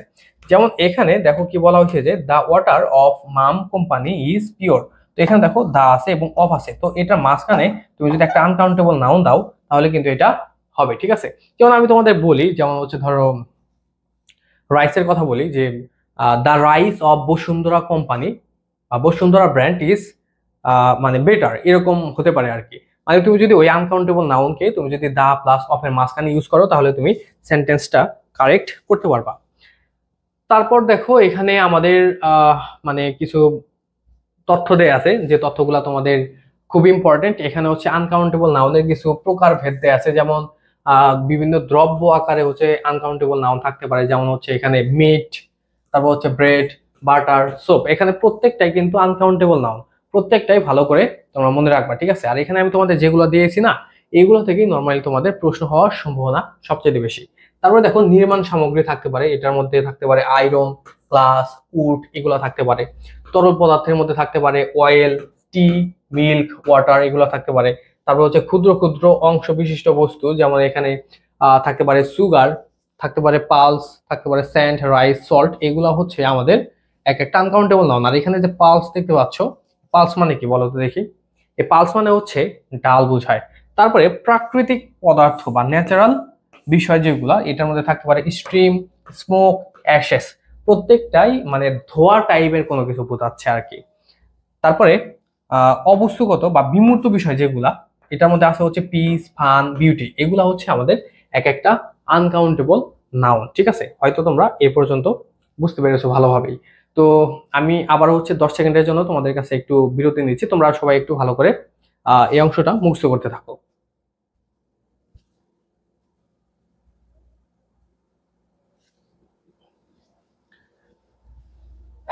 আচ্ছা ঠিক আছে, এখন তাহলে হচ্ছে আমি পরবর্তী অংশে যাচ্ছি। তো এখন দেখো এখানে আমি তোমাদের যে শখটা দিয়েছি না, এই শখটা তোমার জন্য মানে খুবই খুবই খুবই এবং খুবই খুবই ইম্পর্টেন্ট। তো এই ছকটা তোমরা খুব ভালো করে মানে দেখে নিবা, মুখস্থ করে নিবা। এই ছক থেকে কিন্তু তোমাদের প্রশ্ন কমন আসার সম্ভাবনা অনেক অনেক অনেক বেশি। তো এখানে দেখো কাউন্টেবল নাউন এবং আনকাউন্টেবল নাউনের একটা চার্ট দেওয়া হয়েছে, যে এখানে কোনগুলা কাউন্টেবল নাউন কোনগুলা আনকাউন্টেবল নাউন, এটা হচ্ছে তুমি দেখতে পারবা। মানে এই পাশে যেগুলো আছে এগুলো কাউন্টেবল এবং এই পাশে যেগুলো আছে এগুলো হচ্ছে আনকাউন্টেবল নাউনের চার্ট। তো আমি এগুলো তোমাদের মানে মানে মার্ক করে দিচ্ছি যেগুলো বেশি ইম্পর্টেন্ট, তোমরা একটু ভালো করে দেখে নিবা। যেমন এ ক্লাইমেট বা ক্লাইমেটস, এটা হচ্ছে কাউন্টেবল। তুমি যদি ওয়েদার বলো এটা হচ্ছে আনকাউন্টেবল। জাস্ট আমি তোমাদের এটা মানে নিজের মতো করে একটু বুঝাই দিচ্ছি। ধরো আমরা জানি যে জলবায়ু, যেটার ইংলিশ ক্লাইমেট, এই জলবায়ু কাকে বলে? আমরা কিন্তু এটা ভূগোলে পড়েছি যে কোনো একটা নির্দিষ্ট স্থানের 30 থেকে 35 বছরের যে গড় অবস্থা সেটাকে বলা হয় জলবায়ু। ধরো আজকে থেকে 30 বছর বা 50 বছর আগে, ধরো 100 বছর আগে, বা ধরো হচ্ছে 1980 সালে জলবায়ু কিরকম ছিল এই অঞ্চলে সেটা কিন্তু মানুষ জানে, বা হচ্ছে ওইটা কিন্তু ডাটা আকারে আছে। কিন্তু 30 বছর আগে কি ধরনের আবহাওয়া ছিল বা ওয়েদার ছিল এটা কিন্তু কেউ মনে রাখে না। ঠিক আছে, যেমন ওয়েদার মানে কি, কোন একটা স্থানের 7 দিন বা 10 দিনের যে গড় অবস্থা ওইটাকে বলা হয় ওয়েদার। তো এই দুইটার মধ্যে কিন্তু আসলে এরকম করে তুমি পার্থক্য করে মনে রাখতে পারো। তারপরে কাউন্টেবলের মধ্যে আসা হচ্ছে এ লাফ বা লাভস, তারপর হচ্ছে আনকাউন্টেবলের মধ্যে লাফটার, তারপরে কাউন্টেবলের মধ্যে হচ্ছে এ জব বা জবস, আনকাউন্টেবলে ওয়ার্ক। তারপরে এখানে আসে হচ্ছে এ মেশিন বা মেশিনস, এখানে মেশিনারি। এটা কিন্তু তোমাদের অনেক ইম্পর্টেন্ট, ভালো করে মনে রেখো, এটা থেকে প্রায়শই প্রশ্ন আসে। তারপরে এ ট্রাফিক জ্যাম বা ট্রাফিক জ্যাম, আর এখানে শুধু ট্রাফিক। ঠিক আছে, তারপরে এ জার্নি অথবা জার্নিস, আর এখানে ট্রাভেল। তারপরে পার্সন বা পিপল, আর একটা হচ্ছে পপুলেশন। পপুলেশন মানে কি, জনতা। তারপরে কাউন্টেবলের মধ্যে রিপোর্ট, আর আনকাউন্টেবলের মধ্যে হচ্ছে ইনফরমেশন। তারপরে কাউন্টেবলের মধ্যে হচ্ছে চেয়ার বা টেবিল, আনকাউন্টেবলের মধ্যে ফার্নিচার। ঠিক আছে, তারপর হচ্ছে ডলার বা টাকা, কাউন্টেবলে, আনকাউন্টেবলে মানি। ঠিক আছে, এই মানিটা কিন্তু আনকাউন্টেবল, ভালো করে মনে রেখো। মিউজিকটা আনকাউন্টেবল, ভালো করে মনে রেখো। সং, এই সংটা হচ্ছে কাউন্টেবল। তারপরে পোয়াম, এটা কাউন্টেবল। আর এখানে দেয়া আছে হচ্ছে পোয়েট্রি, পোয়েট্রি হচ্ছে আনকাউন্টেবল। তারপরে সাজেশন, অ্যাডভাইস, কনফ্লিক্ট না কন্ট্রাক্ট, আরেকটা হচ্ছে কন্ট্যাক্ট। তারপরে হচ্ছে অর্নামেন্ট, যেটা কাউন্টেবল। আর এখানে দেখো অর্নামেন্টের সাথে কি আছে, জুয়েলারি অথবা জুয়েলারি। ঠিক আছে, তো এখানে যে জুয়েলারি যে হচ্ছে স্পেলিংটা আছে, এই স্পেলিংটা তোমার জন্য মোস্ট ইম্পর্টেন্ট, স্পেলিংটা ভালো করে মনে রাখবা। তারপরে আছে হচ্ছে সিনারি, মানে এখানে যেগুলো দেখতে পাচ্ছ এগুলো হচ্ছে uncountable. Scenery, expenditure, soap, hair, accommodation, প্রত্যেকটা হচ্ছে আনকাউন্টেবল নাউন। আর এখান থেকে কিন্তু তোমাদের প্রশ্ন আসার সম্ভাবনা অনেক অনেক বেশি। ঠিক আছে, তো এই পর্যন্ত হয়তো তোমরা বুঝতে পেরেছো। এখন আচ্ছা, আমাদের জাহাঙ্গীরনগর বিশ্ববিদ্যালয়ের জন্য কিন্তু ব্যাচ রয়েছে বা কোর্স রয়েছে। আমাদের জাহাঙ্গীরনগর বিশ্ববিদ্যালয়ের কোর্সে তুমি কি কি পাচ্ছ তোমাদের বলছি, একটু ভালো করে দেখো। তার আগে আমি আমার পরিচয় দিচ্ছি, তোমরা হয়তো মানে অনেকেই আমাকে চিনো, অনেকে নাও চিনতে পারো। আমি সোহান, আমি বর্তমানে রাজশাহী বিশ্ববিদ্যালয়ের আইন ও ভূমি প্রশাসন বিভাগের একজন স্টুডেন্ট। এবং জাহাঙ্গীরনগর বিষয়ে যদি বলি, জাহাঙ্গীরনগরে যখন আমি পরীক্ষা দেই আমার মেরিট ছিল 14তম, বা আমি জাহাঙ্গীরনগর ইউনিটে 14তম হয়েছিলাম। এবং ইন্ডিভিজুয়ালি ইংলিশেও আমি 10ম হয়েছিলাম। এবং আলাদাভাবে আরো কয়েকটা মেরিট হয় সি ইউনিটে, ওইগুলোর মধ্যে 17তম, 21তম, এরকম মেরিট ছিল আর কি। টপ পজিশনের মধ্যেই ছিল। আর আমার কম্বাইন মেরিট ছিল হচ্ছে 14তম। ঠিক আছে, আর বি ইউনিটেও আমার 300 কত যেন মেরিট ছিল, এক্স্যাক্টলি মনে নেই। তো এই কথা আমি এই কারণেই বললাম যে জাহাঙ্গীরনগর বিষয়ে আমার মোটামুটি ভালো ধারণা আছে। তুমি যদি আমাদের জাবির ব্যাচে ভর্তি হও, তুমি এখানে খুবই ভালো একটা প্রিপারেশন নিতে পারবে। আমি নিজেই তত্ত্বাবধানে থাকবো যে তুমি জাবিতে কিভাবে ভালো করতে পারো। আর আমাদের গত বছরও জাবির ব্যাচ থেকে অনেকেই ভালো করেছে। জাবির মানে ধরতে গেলে তোমার সি ইউনিটে যতগুলা ডিপার্টমেন্ট আছে বা বি ইউনিটে যতগুলা ডিপার্টমেন্ট আছে, প্রায় ডিপার্টমেন্টে আমাদের স্টুডেন্ট আছে। যেমন জাবির লতেই হচ্ছে আমাদের প্রায় 4-5 জন স্টুডেন্ট আছে যারা হচ্ছে লাস্ট ইয়ারে মানে লাস্ট 2 বছরে চান্স পেয়েছে। তো এখন বিষয় হলো যে 4-5 জন তোমার কাছে কম মনে হতে পারে লতে, মানে শুধু ল। আর ওভারঅল যদি চিন্তা করো তাহলে 50 জনের উপরে আছে 2 বছরে। এখন বিষয় হলো জাবিতে তো সিট অনেক কম, তোমার এই জিনিসটা বুঝতে হবে। তো আমি তো চাইলেই তো হচ্ছে চাপা মেরে তোমাকে বলতে পারবো না যে জাবির ব্যাচে থেকে হচ্ছে আমার কাছে 500 জন চান্স পাইছে। তো জাবিতে সিটই তো আছে হচ্ছে 300-350, তো এখানে 500 জন কিভাবে চান্স পাবে? তো এখন এই বিষয়গুলো তোমার হচ্ছে বুঝতে হবে। ঠিক আছে, তো আমাদের এই ব্যাচে তুমি কি পাচ্ছ এই বিষয়ে তোমাদের একটু ধারণা দিচ্ছি। তো জাবিস ইউনিটের জন্য আমাদের যে কোর্স আছে এই কোর্সটা মূলত হচ্ছে জিকে এবং ইংরেজির উপরে। কারণ জাবিতে যারা ভর্তি পরীক্ষা দেয় সি ইউনিটে, তাদের ম্যাক্সিমামই হচ্ছে এই জিকে এবং ইংলিশে খারাপ করে, আর বাংলা মোটামুটি পারে। ঠিক আছে, বাংলা মোটামুটি পারে। এখন বিষয় হলো যে এই দুইটার প্রশ্ন অনেক হার্ড হয়, জিকে প্রশ্ন অনেকটা মানে কিছু কিছু প্রশ্ন ইংলিশ ভার্সনেও আসতে পারে। তো সবকিছু বিষয়ে আমাদের এখান থেকে তোমরা সাজেশন পাবে। এখানে জিকের উপরে ক্লাস পাবা 25টা, ইংরেজি ক্লাস পাবা 20টা, এবং এখানে তুমি অনেকগুলা ম্যাটেরিয়াল বা শিট পাবা। যেমন এখানে তোমরা সম্পূর্ণ দাগানো একটা বইয়ের পিডিএফ পাবা, যেটা থেকে আমি তোমাকে এটুকু বলতে পারি, দাগানো বইয়ের পিডিএফ প্লাস আমি তোমাদের যে ম্যাটেরিয়াল গুলা দেবো, এগুলো তুমি যদি ভালো করে সমাধান করো বা পড়ো, জিকের মধ্যে যে 40টা এমসিকিউ থাকে, এই 40টা এমসিকিউ এর মধ্যে তুমি অন্তত 35টা প্রশ্ন কোন পাবা, অন্তত 35টা, এর চাইতে বেশিও পেতে পারো। ঠিক আছে, তো তোমরা আমাদের ব্যাচে থাকতে পারো। ব্যাচের ফি মাত্র 1090 টাকা, খুবই কম তোমাদের সীমিত সময়ের জন্য, কিন্তু আমাদের রেগুলার ফি কিন্তু আরো বেশি। তো এখানে আমাদের ব্যাচে তুমি জিকে ইংলিশ মানে পূর্ণাঙ্গ শীট পাবে, মানে ইংরেজি সাহিত্যের শীট বা বিষয়ভিত্তিক জিকে থেকে যে প্রশ্ন হয় ওইগুলো শীট সবই পাবা। তারপরে হচ্ছে আমাদের জাবি সিনিয়রিটি যে মডেল টেস্টের ব্যাচ, এখানে কি পাচ্ছ, এখানে তোমরা 20 সেট পূর্ণাঙ্গ পরীক্ষা দিতে পারবা। আর এখানে তোমাদের একটা কথা বলি যে তুমি যখন একটা ইউনিভার্সিটির মডেল টেস্ট দিচ্ছ, ওই ইউনিভার্সিটির আলোকে মডেল টেস্ট হওয়াটা তোমার জন্য খুব জরুরি। আর জাবির যেহেতু প্রশ্ন বাইরে আনা যায় না, প্রশ্ন প্যাটার্ন সম্পর্কে অনেকেই জানে না, তো এই বিষয় নিয়ে প্যারা নেই। মানে আমাদের এখানে তুমি জাবির পরীক্ষাগুলো দিলে একদম জাবি স্ট্যান্ডার্ডে পরীক্ষা দিতে পারবা। তো আমাদের পরীক্ষাগুলো তুমি অনলাইনে মানে লিঙ্কের মাধ্যমে তো দিতে পারবাই, পাশাপাশি হচ্ছে তুমি এখানে প্রশ্নপত্রের পিডিএফও পাবা। এই প্রশ্নপত্রের পিডিএফ থেকেও তুমি প্রশ্ন কোন পাবা, পাশাপাশি ইংরেজি সাহিত্যের শীট পাবে, জিকে সম্পূর্ণ দাগানো বইয়ের পিডিএফ পাবে, তারপর ইংরেজি মুখস্থ অংশের শীট পাবে। ফি মাত্র 350 টাকা।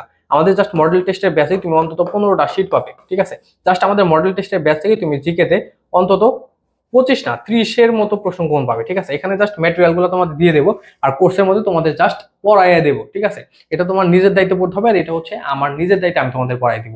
এটা হচ্ছে তফাৎ। আর তোমরা যদি দুইটা ব্যাচে একসাথে কেউ ভর্তি হতে চাও, তাহলে তোমরা মাত্র 1300 টাকায় ভর্তি হতে পারবে। যদি কেউ ভর্তি হতে চাও, এখানে যে নাম্বারটা দেওয়া আছে না, এই নাম্বারে তোমরা যোগাযোগ করবে, তোমরা এই নাম্বারে হোয়াটসঅ্যাপে যোগাযোগ করবে। তো এখন আমরা হচ্ছে পরবর্তী অংশে যাচ্ছি। দেখো তোমরা পরের অংশে কি বলা আছে, ইউজেস অফ আনকাউন্টেবল নাউন। আর এখানে তোমাদের আরেকটা কথা বলে রাখি, সেটা হলো তোমরা যদি কেউ চাও যে আমাদের জাবি রাবি দুইটা ব্যাচে একসাথে ভর্তি হবে, একসাথেও ভর্তি হতে পারো। একসাথে ভর্তি হলেও তুমি একটা স্পেশাল ডিসকাউন্ট পাবে। ঠিক আছে, এটার জন্য অবশ্যই আমাদের সাথে এখনই যোগাযোগ করো। তো ইউজেস অফ আনকাউন্টেবল নাউন, দেখো আনকাউন্টেবল নাউন সবসময় হচ্ছে সিঙ্গুলার হয়, তাই এদের পর সবসময় হচ্ছে সিঙ্গুলার ভার্ব ইউজ হয়। আনকাউন্টেবল নাউনের সাথে তুমি কখনোই প্লুরাল ভার্ব ইউজ করতে পারবে না, যেহেতু আনকাউন্টেবল নাউন হচ্ছে সিঙ্গুলার। ঠিক আছে, এবং আনকাউন্টেবল নাউনের পূর্বে তুমি কখনোই একটা আর্টিকেল ইউজ করতে পারবে না। আনকাউন্টেবল নাউনের সাথে না বসবে কোনো আর্টিকেল, না এটা সিঙ্গুলার হবে। তারপরে আনকাউন্টেবল নাউনের পূর্বে তুমি কোনো ধরনের সংখ্যাবাচক শব্দ ইউজ করতে পারবে না, 1 2 3 এগুলা তুমি ইউজ করতে পারবে না। তারপরে আনকাউন্টেবল নাউনের শেষে তুমি কখনো এস বাই এস যুক্ত করতে পারবে না। ঠিক আছে, যেমন নাউন প্লাস এস এস যুক্ত করলে সেটা প্লুরাল হয়ে যায়, যেহেতু আনকাউন্টেবল নাউন হচ্ছে একটা সিঙ্গুলার, সে কারণে এখানে হচ্ছে তুমি কোনো এস বাই এস যুক্ত করতে পারবা না। ঠিক আছে, তো এখন আমরা হচ্ছে কয়েকটা প্রশ্ন সমাধান করি। যেমন 1 নম্বর প্রশ্ন এখানে কি বলছে, dash at 212 degrees Fahrenheit and freezes at 32 degrees Fahrenheit. তো এখানে আমাদের রাইট অ্যান্সার কি হবে, এটা হচ্ছে এ, এটার নাম্বারটা করা হয়নি। তো এখানে দেখো কি বলছে, ওয়াটার্স বয়েলস। তো এই যে এখানে দেখো ওয়াটার্স আছে, এর যুক্ত আছে, তার মানে এটা তো হবে না, কারণ এখানে ওয়াটার তো এখানে বোঝাচ্ছে যে পানি 212 ডিগ্রি ফারেনহাইটে তোমার ইয়া হয়, মানে কি বলে ফুটে, এবং 12 ডিগ্রি ফারেনহাইটে হচ্ছে ফ্রিজ হয় আর কি, বা জমাট বাঁধে আর কি। তো এখানে দেখো দা ওয়াটার বয়েলস আছে, তো এখানে দা যুক্ত আছে, তো দা তো এখানে আমরা নিতে পারবো না। তারপরে এখানে কি আছে দেখো ওয়াটার বয়েলস, তার মানে এটা হতে পারে। আর একটা মধ্যে দেখো এখানে যুক্ত আছে, তার মানে এখানে আমাদের এ বি ডি তিনটাই ভুল, এখানে একমাত্র আমাদের রাইট অ্যান্সার হচ্ছে অপশন সি। তারপরটা দেখো আমাদের আচ্ছা এখানে দেখো তোমাদের একটা নোটও দেয়া আছে, এই নোটটা তোমরা পড়ে নিও তোমাদের মতো। তো আমাদের পরবর্তী যে প্রশ্নটা 2 নম্বর, এখানে কি বলছে দেখো, do you have dash about it. এখানে আমাদের রাইট অ্যান্সার কি হবে, অ্যান ইনফরমেশন, এই ইনফরমেশন, ইনফরমেশনস, আর একটা হচ্ছে ইনফরমেশন। এখানে আমাদের রাইট অ্যান্সার হবে অপশন ডি, শুধু ইনফরমেশন আমাদের এখানে রাইট অ্যান্সার। কারণ তুমি জানো যে একটা আনকাউন্টেবল নাউনের সাথে তুমি কোনো ধরনের কোনো আর্টিকেল ইউজ করতে পারবা না, কোনো ধরনের কোনো এস বাই এস এগুলোও তুমি যুক্ত করতে পারবা না। ঠিক আছে, তো 3 নম্বর প্রশ্নটা দেখো, এখানে কি বলা হচ্ছে, dash is ancient source of energy. এখানে তোমাদের রাইট অ্যান্সার কি হবে, এখানে দেখো প্রত্যেকটার সাথেই কি আছে, ওয়াইন্ড আছে, আর এই ওয়াইন্ড মানে বাতাস, আর বাতাস হচ্ছে একটা আনকাউন্টেবল নাউন, তার কারণে এটার সাথে তুমি এসিএস আর্টিকেল কোনোটা ইউজ করতে পারবে না। এখানে আমাদের রাইট অ্যান্সার হচ্ছে অপশন এ। তারপর এটা দেখো বলা হচ্ছে যে I like tea with dash. এখানে কি হবে, এখানে মিল্কস কাটা এর যুক্ত আছে, কাটা আর্টিকেল আছে, কাটা আর্টিকেল আছে।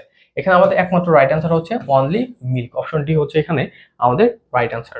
পাশে বলা হচ্ছে কি দেখো, চুজ দ্য কারেক্ট সেন্টেন্স। এখানে আমাদের রাইট অ্যান্সার কোনটা বা সঠিক বাক্য কোনটা। এখানে একে বলা হয়েছে যে I need a few furnitures. এখানে দেখো এই যে যুক্ত আছে, আর ফার্নিচারের সাথে তো এর যুক্ত হবে না, কারণ ফার্নিচার হচ্ছে একটা কি বলো আনকাউন্টেবল নাউন, তাই না, যেটার সাথে এস এর যুক্ত তো হয় না।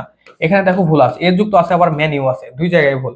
আবার এখানে দেখো সাম এ পর্যন্ত ঠিক ছিল, তারপর আবার এখানে এর যুক্ত আছে, তার মানে এখানে আমাদের ডি নাম্বার ও কাটা।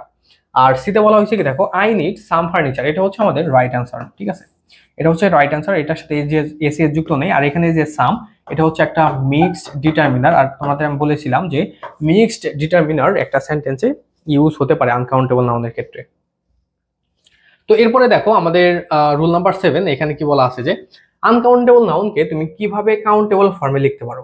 ধরো একটা আনকাউন্টেবল নাউন আছে, এই আনকাউন্টেবল নাউনকে তুমি কিভাবে কাউন্টেবল ফর্মে লিখবা। আমি তোমাদের একটু আগে বলেছিলাম না বা ক্লাসের শুরুতে, যে দা প্লাস অফ এর মাঝখানে তুমি আনকাউন্টেবল নাউনটা রেখে তুমি হচ্ছে কাউন্টেবল ফর্মে লিখতে পারবা। যেমন এখানে দেখো আমাদের কয়েকটা মানে সেন্টেন্স আছে, এখানে একই কি বলা হয়েছে যে the music of Bengal is very pleasurable. তো এই যে মিউজিকটা যে আছে, এই মিউজিকটা হচ্ছে একটা আনকাউন্টেবল নাউন। যেহেতু আনকাউন্টেবল নাউন, এটা তো আসলে আমরা আর্টিকেলের সাথে ইউজ করতে পারবো না, কিন্তু এখানে দা প্লাস অফ এটা মাঝখানে যেহেতু আছে, তার মানে এটা রাইট।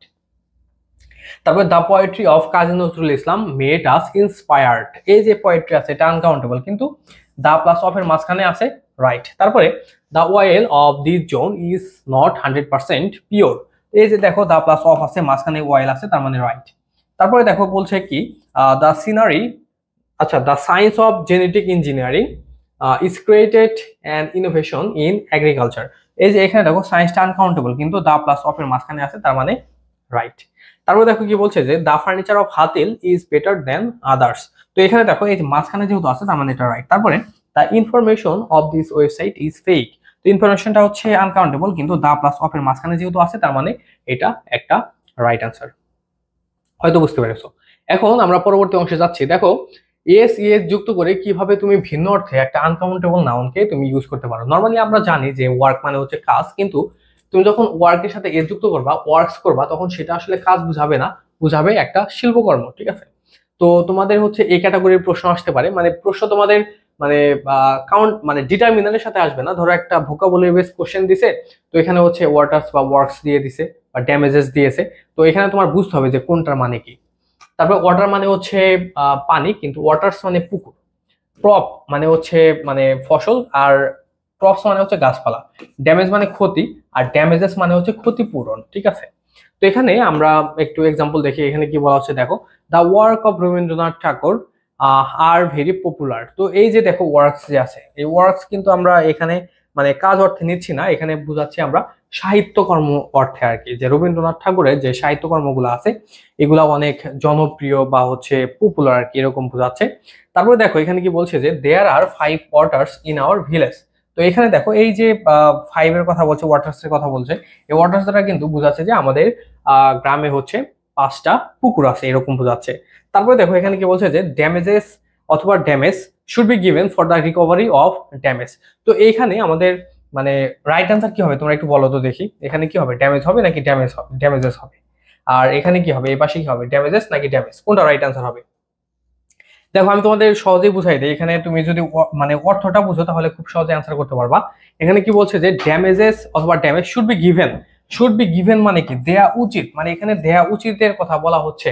তো এখানে কোনটা দেয়া উচিত, ক্ষতি দেওয়া উচিত নাকি ক্ষতিপূরণ দেওয়া উচিত, কোনটা?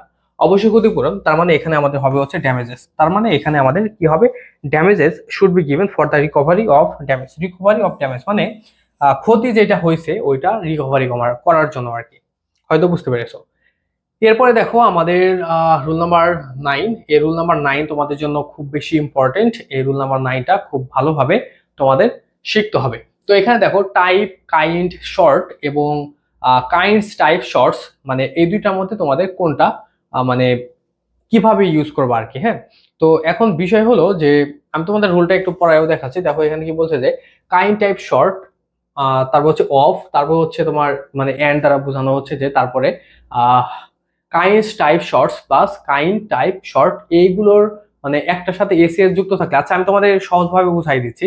যদি কখনো দেখো যে একটা সেন্টেন্সের মধ্যে কাইন্ড আছে অথবা টাইপ আছে অথবা শর্ট আছে, যদি এরকম থাকে তাহলে তুমি জাস্ট মনে রাখো যে এটা কোনোটার সাথে যদি মানে এস এর যুক্ত না থাকে তাহলে জাস্ট তুমি মনে রাখবা এই সেন্টেন্সের মধ্যে যদি কোনো ডিটারমিনার থাকে সেই ডিটারমিনার গুলো হবে হচ্ছে সিঙ্গুলার। যেমন এখানে ডিটারমিনার মধ্যে কি হবে, আচ্ছা এই অংশটা বাদ দাও, এটা তোমার দেখা লাগবে না।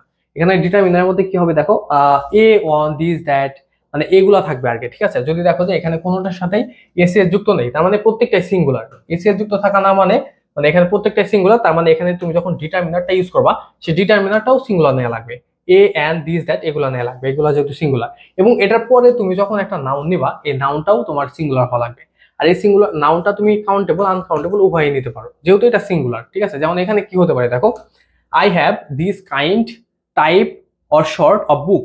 তো এখানে দেখো কাইন্ড টাইপ শর্ট প্রত্যেকটার কোনোটার সাথে কিন্তু এস বা ইএস যুক্ত নেই, তার মানে এখানে আমাদের যে ডিটারমিনার সেটা সিঙ্গুলার হবে।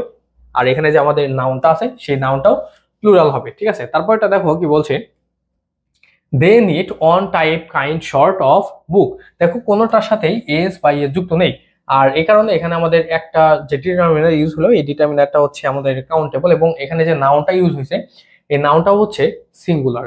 তারপরে দেখো প্লুরাল ডিটারমিনারের ক্ষেত্রে তুমি কিভাবে ইউজ করবা, যদি দেখো যে তোমাদের এই কাইন্ডস টাইপস শর্টস কোনোটার সাথে এস বা ইএস যুক্ত আছে তাহলে প্রথমে যে ডিটারমিনারটা থাকবে এই ডিটারমিনারের সাথে তুমি অবশ্যই মনে রাখবা প্লুরাল হবে। ঠিক আছে, প্লুরাল ডিটারমিনার হবে এবং শেষে জাস্ট মনে রাখবা নাউনটাও কি হবে, প্লুরাল হবে।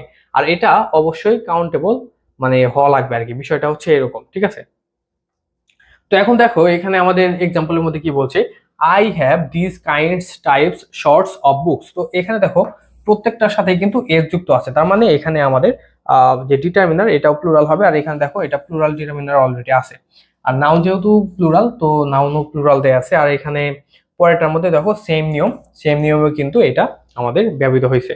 তো এখন আমরা পরবর্তী অংশে যাচ্ছি। আর তোমাদের ক্লাস কিন্তু অনেক লেন্দি হয়ে যাচ্ছে, তো তোমরা অবশ্যই কমেন্টে জানাবে যে তোমাদের কাছে আসলে ক্লাস কেমন লাগতেছে বা ক্লাস তুমি মানে কিরকম উপভোগ করতেছো, আর আমাদের ম্যারাথন ক্লাসগুলো তুমি পরবর্তী সময়ে আরো চাও কিনা এটা জানাতে পারো।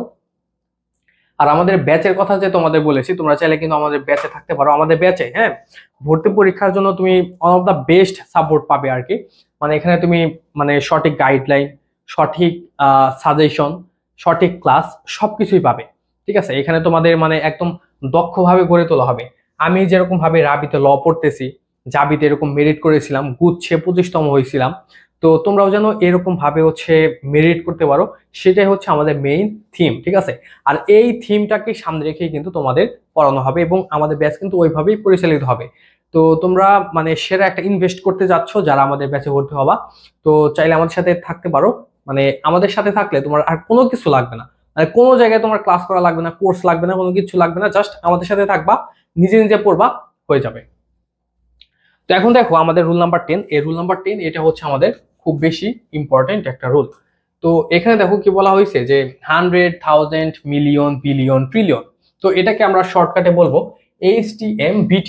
যদি কখনো HTMBT থাকে, দেখো আমি এখানে তোমাদের মানে এটা পড়েও দেখাচ্ছি, HTMBT এই শব্দগুলোর সাথে যদি দেখো যে কোনো সংখ্যা আছে, মানে এগুলোর আগে থাকবে আর কি, মানে HTMBTর আগে যদি কোনো সংখ্যা থাকে, যেমন এখানে থাকতে পারে 1 2 বা 5 বা 10, এটা তোমার সংখ্যা আকারেও থাকতে পারে, কথায়ও থাকতে পারে আর কি। ঠিক আছে, এগুলো থাকলে এই HTMBT যে থাকবে এটার পরে তুমি কোনো এস বা ইএস যুক্ত করতে পারবা না। আর যদি দেখো যে এই শব্দগুলোর মানে আগে হ্যাঁ বা হচ্ছে HTMBT এইটার আগে কোনো 1 2 5 10 বা 1 2 3 4 যেটাই বলো না কেন কোনো সংখ্যা নাই, তাহলে এই HTMBTর পরে তুমি জাস্ট মনে রাখবা তোমার এস বা ইএস যুক্ত করতে হবে। যেমন এখানে এক্সাম্পলে দেখো বলা হয়েছে যে Sunny has hundreds of books. তো এখানে দেখো এই যে প্রথমে এই 100 এর আগে দেখো কোনো ধরনের সংখ্যা নাই, 1 2 বা অন্য কোনো কিছুই নেই, তার কারণে এখানে আমাদের এটার সাথে কিন্তু এস যুক্ত হলো। ঠিক আছে, আর এটার সাথে যেহেতু এস যুক্ত হইলো মানে হচ্ছে শতাধিকের কথা বলছে, তার মানে এটা যেহেতু প্লুরাল, তার মানে এখানে আমাদের নাউনটাও প্লুরাল নিতে হবে। পরেরটা দেখো এখানে কি বলছে, মানে আকির হ্যাজ 2000 বুকস। এই যে এখানে দেখো এই 1000 এর পূর্বে কিন্তু 2 আছে, তার মানে এটা তো একটা সংখ্যা, তার মানে এখানে আমাদের এস বা এস যুক্ত করার কোনো দরকার নেই। এখানে জাস্ট আমরা বুকস যে ইউজ করলাম এটার সাথে এস যুক্ত হয়েছে কারণ এখানে আমাদের এটা প্লুরাল। তারপর এটা দেখো এখানে বলছে thousands of people died in the flood last year. তো এটার সাথে কিন্তু কোনো সংখ্যা নেই, তার কারণে এস যুক্ত হয়েছে। পরেরটার মধ্যে দেখো কি বলছে 300 students were present in the class. তো এটার সাথে এসিএস নেই, কারণ এটার পূর্বে কোনো সংখ্যা আছে। তো হয়তো বুঝতে পেরেছো। এখন আমি তোমাদের হচ্ছে একটা নোট দিয়েছি যেটা তোমাদের জন্য ইম্পর্টেন্ট, এটা একটু মনে রেখো। এই টাইপের মিস্টেক তোমাদের প্রায়শই হতে পারে। সেটা হচ্ছে তোমাদের যদি কখনো এরকম থাকে এ লট অফ, এটা থাকলে এটা হচ্ছে রাইট, ঠিক আছে। বা তোমাদের যদি কখনো থাকে লটস অফ, তাহলে এটাও রাইট, ঠিক আছে। এই দুইটা তোমাদের রাইট। যদি কখনো এরকম থাকে এ লটস অফ, তাহলে কিন্তু এটা হবে না, কারণ তুমি যদি এ নিয়ে আসো নতুন করে, তাহলে এই লটের সাথে নতুন করে তোমার আর এই এর যুক্ত হবে না, ঠিক আছে। তুমি হয় লিখবা হচ্ছে এ লট অফ, অথবা নয়তো তোমার লিখতে হবে লটস অফ। এই দুইটার মধ্যে তোমার যে কোনো একটা লিখতে হবে, ঠিক আছে। এইটা হচ্ছে এখানে আলোচনা করা হয়েছে আর কি। তো এখন আমরা হচ্ছে পরবর্তী অংশে যাই। দেখো এখানে কি বলা আছে যে কিছু নাউন আছে যে নাউনগুলোর সাথে তুমি নর্মালি দেখবা যে এসিএস নেই, এসিএস থাকবে না আর কি, হ্যাঁ। তারপরেও এই নাউনগুলো নর্মালি হচ্ছে প্লুরাল কাউন্টেবল নাউন হিসেবে ব্যবহৃত হবে, এবং এগুলার পূর্বে দুঃখিত পরে নর্মালি হচ্ছে ভার্বটাও প্লুরাল হবে। যেমন এখানে কি বলছে দেখো, পিপল, এটা কি, এটা হচ্ছে একটা মানে এটার সাথে দেখো কোনো ধরনের এসিএস নেই। আমরা জানি যে একটা নাউনের সাথে এসিএস যুক্ত করলে তবেই সেটা হচ্ছে প্লুরাল হয়, কিন্তু এই পিপলের সাথে কোনো এসিএস নেই, তারপরেও এটা হচ্ছে আমাদের প্লুরাল, কারণ এখানে পিপল দ্বারা মানুষদেরকে বোঝায়, মানে মানে সকল প্রকার মানুষ আর কি, এরকম। তার মানে এটার সাথে তুমি যখন নাউন মানে ভার্ব ইউজ করো, সেই ভার্বটা অবশ্যই প্লুরাল হবে।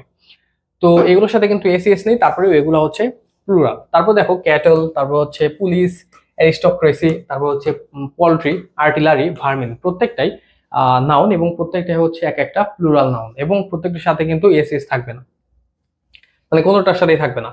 তারপরে রুল 12-তে বলা আছে যে কিছু নাউন আছে যেগুলো সবসময় প্লুরাল, এবং এটার মানে পরে কোনো এসিএস যুক্ত হবে না, ঠিক আছে। যেমন এখানে কি বলছে দেখো, sheep, deer, dozen, cannon, brace, pice, salmon, taka, score, corps. তো এখানে প্রত্যেকটাই খুব ভালো করে তোমরা মুখস্থ করে রাখবা। এখান থেকে কিন্তু তোমাদের প্রশ্ন হতে পারে। মানে এখানে আমি তোমাদের যতগুলো ওয়ার্ড দিলাম, আর এই ওয়ার্ডগুলো আসলে কি কেন মানে কেন ইউজ হয়েছে, এই অংশটা একটু ভালো করে মনে রেখো, কারণ এখান থেকে তোমাদের প্রশ্ন আসতে পারে। তো আমরা এখন পর্যন্ত যতগুলা মানে অংশ দেখলাম বা যত যা দেখলাম, প্রত্যেকটাই হচ্ছে তোমাদের জন্য খুব বেশি ইম্পর্টেন্ট। এখন আমরা দেখবো হচ্ছে আমাদের যে নাউনের ক্লাসিফিকেশন বা ক্লাসিফিকেশন অফ নাউন, এটা হচ্ছে আমরা এখন দেখবো। তো আমরা জানি যে নাউন হচ্ছে 5 প্রকার: প্রপার, কমন, অ্যাবস্ট্রাক্ট, ম্যাটেরিয়াল, এগুলো তোমরা জানো। তো আমরা প্রথমে শুরু করব প্রপার নাউন দিয়ে। প্রপার নাউন কি? প্রপার নাউন হচ্ছে এমন একটা জিনিস যেটা দ্বারা হচ্ছে কোনো নির্দিষ্ট নামকে বোঝাবে, ঠিক আছে। প্রপার নাউন দ্বারা নির্দিষ্ট কোনো নামকে বোঝাবে, এবং একটা প্রপার নাউন সবসময় ক্যাপিটাল লেটার বা বড় হাতের বর্ণ দিয়ে শুরু হবে। যেমন এখানে দেখো, আমরা ইংলিশে বলে দিচ্ছি যে particular person, thing or place use হতে পারে। যেমন প্রপার নাউনের মধ্যে আছে হচ্ছে ঢাকা, টাঙ্গাইল, রাজশাহী, খুলনা, দা যমুনা, দা মেঘনা, দা পদ্মা, সানি, আরিয়ান। এগুলো হচ্ছে আমাদের কি এক একটা প্রপার নাউন, ঠিক আছে। এখন আমরা কমন নাউন দেখবো। কমন নাউন কোনগুলা? কমন নাউন দ্বারা কোনো ব্যক্তি, বস্তু বা স্থানের নাম না বুঝিয়ে এক জাতীয় সকলকে বোঝাবে। যেমন আমি তোমাদের যদি বলি এখন, যে ধরো বললাম সিটি, ঠিক আছে। সিটি মানে কি? শহর, তোমরা জানো। এখন সিটি কোনগুলা? যেমন এই যে টাঙ্গাইল একটা সিটি, রাজশাহী একটা সিটি, খুলনা একটা সিটি, প্রত্যেকটা কিন্তু এক একটা সিটি। তো এখানে দেখো এই প্রপার নাউন যে জিনিসগুলা নিয়ে গঠিত হয়, ওইগুলাই হয় হচ্ছে একটা কমন নাউন, ঠিক আছে। সিটি মানেই তো এই যে এইগুলা, আর এই টাঙ্গাইল, রাজশাহী, এগুলাই তো এক একটা সিটি। তো এইগুলা দিয়ে যেহেতু সিটি গঠিত হয়েছে, তার মানে সিটিটা হচ্ছে একটা কমন নাউন। দেখো এখানে কি বলছে যে কমন নাউন কোনো ব্যক্তি, বস্তু বা স্থানের নাম না বুঝে এক জাতীয় সকলকে বোঝাবে। যেমন এখানে দেখো শহর, এগুলা ঢাকা, টাঙ্গাইল, রাজশাহী, এগুলো তো এক জাতীয় শহর, তাই না? তো এই কারণে এখানে প্রত্যেকটাই হচ্ছে এক একটা মানে প্রপার নাউন, এবং এইগুলা যেহেতু শহর বা সিটি, এই কারণে এই সিটিটা হচ্ছে একটা কমন নাউন। অনুরূপভাবে রিভার, যেমন এখানে রিভারের মধ্যে কি আছে? যমুনা, মেঘনা, পদ্মা আছে। আর এগুলো যেহেতু এক একটা নদী, তো এটা যেহেতু হচ্ছে নদীগুলার হচ্ছে একটা তোমার মানে এক জাতীয় নাম, প্রত্যেকটা নিয়েই হচ্ছে নদী নাম হয়েছে। তো এই কারণে এটা হচ্ছে কমন। অনুরূপভাবে স্টুডেন্ট, তারপর হচ্ছে pen, book, boy, girl, man, fish, তারপর হচ্ছে ship, teacher, doctor, soldier, king, etc. এই সোলজারটা হচ্ছে তোমাদের স্পেলিং এর জন্য ইম্পর্টেন্ট, ভালো করে একটু মনে রেখো, এখান থেকে প্রশ্ন আসতে পারে। দেখো এখানে পয়েন্ট টু বি নোটেড। আমি তোমাদের ওই যে বলেছিলাম যে কমন নাউন কখনো একটা বাক্যে তুমি একা ইউজ করতে পারবে না, হয় তোমার কোনো আর্টিকেল ইউজ করতে হবে, নয়তো ডিটারমিনার ইউজ করতে হবে, নয়তো এস বাই এস যুক্ত করতে হবে। এটা আমি তোমাদের এর আগেও বলেছিলাম। তো যাই হোক, এটা নিয়ে এখন আর কথা বলছি না। তো তো এখন আমরা দেখবো হচ্ছে কালেকটিভ নাউন। কালেকটিভ নাউন আসলে কি? কালেকটিভ নাউন দ্বারা আমরা জানি যে সমজাতীয় কিছু ব্যক্তি বস্তুর সমষ্টি বোঝায়, ঠিক আছে? যে নাউন দ্বারা কোনো সমজাতীয় ব্যক্তি বস্তুর সমষ্টি বোঝায় সেটাকে বলা হয় কালেকটিভ নাউন। তো এখন দেখো, এই কমন নাউনের সমষ্টিবাচক নামকেও কালেকটিভ নাউন বলা হয়, ঠিক আছে?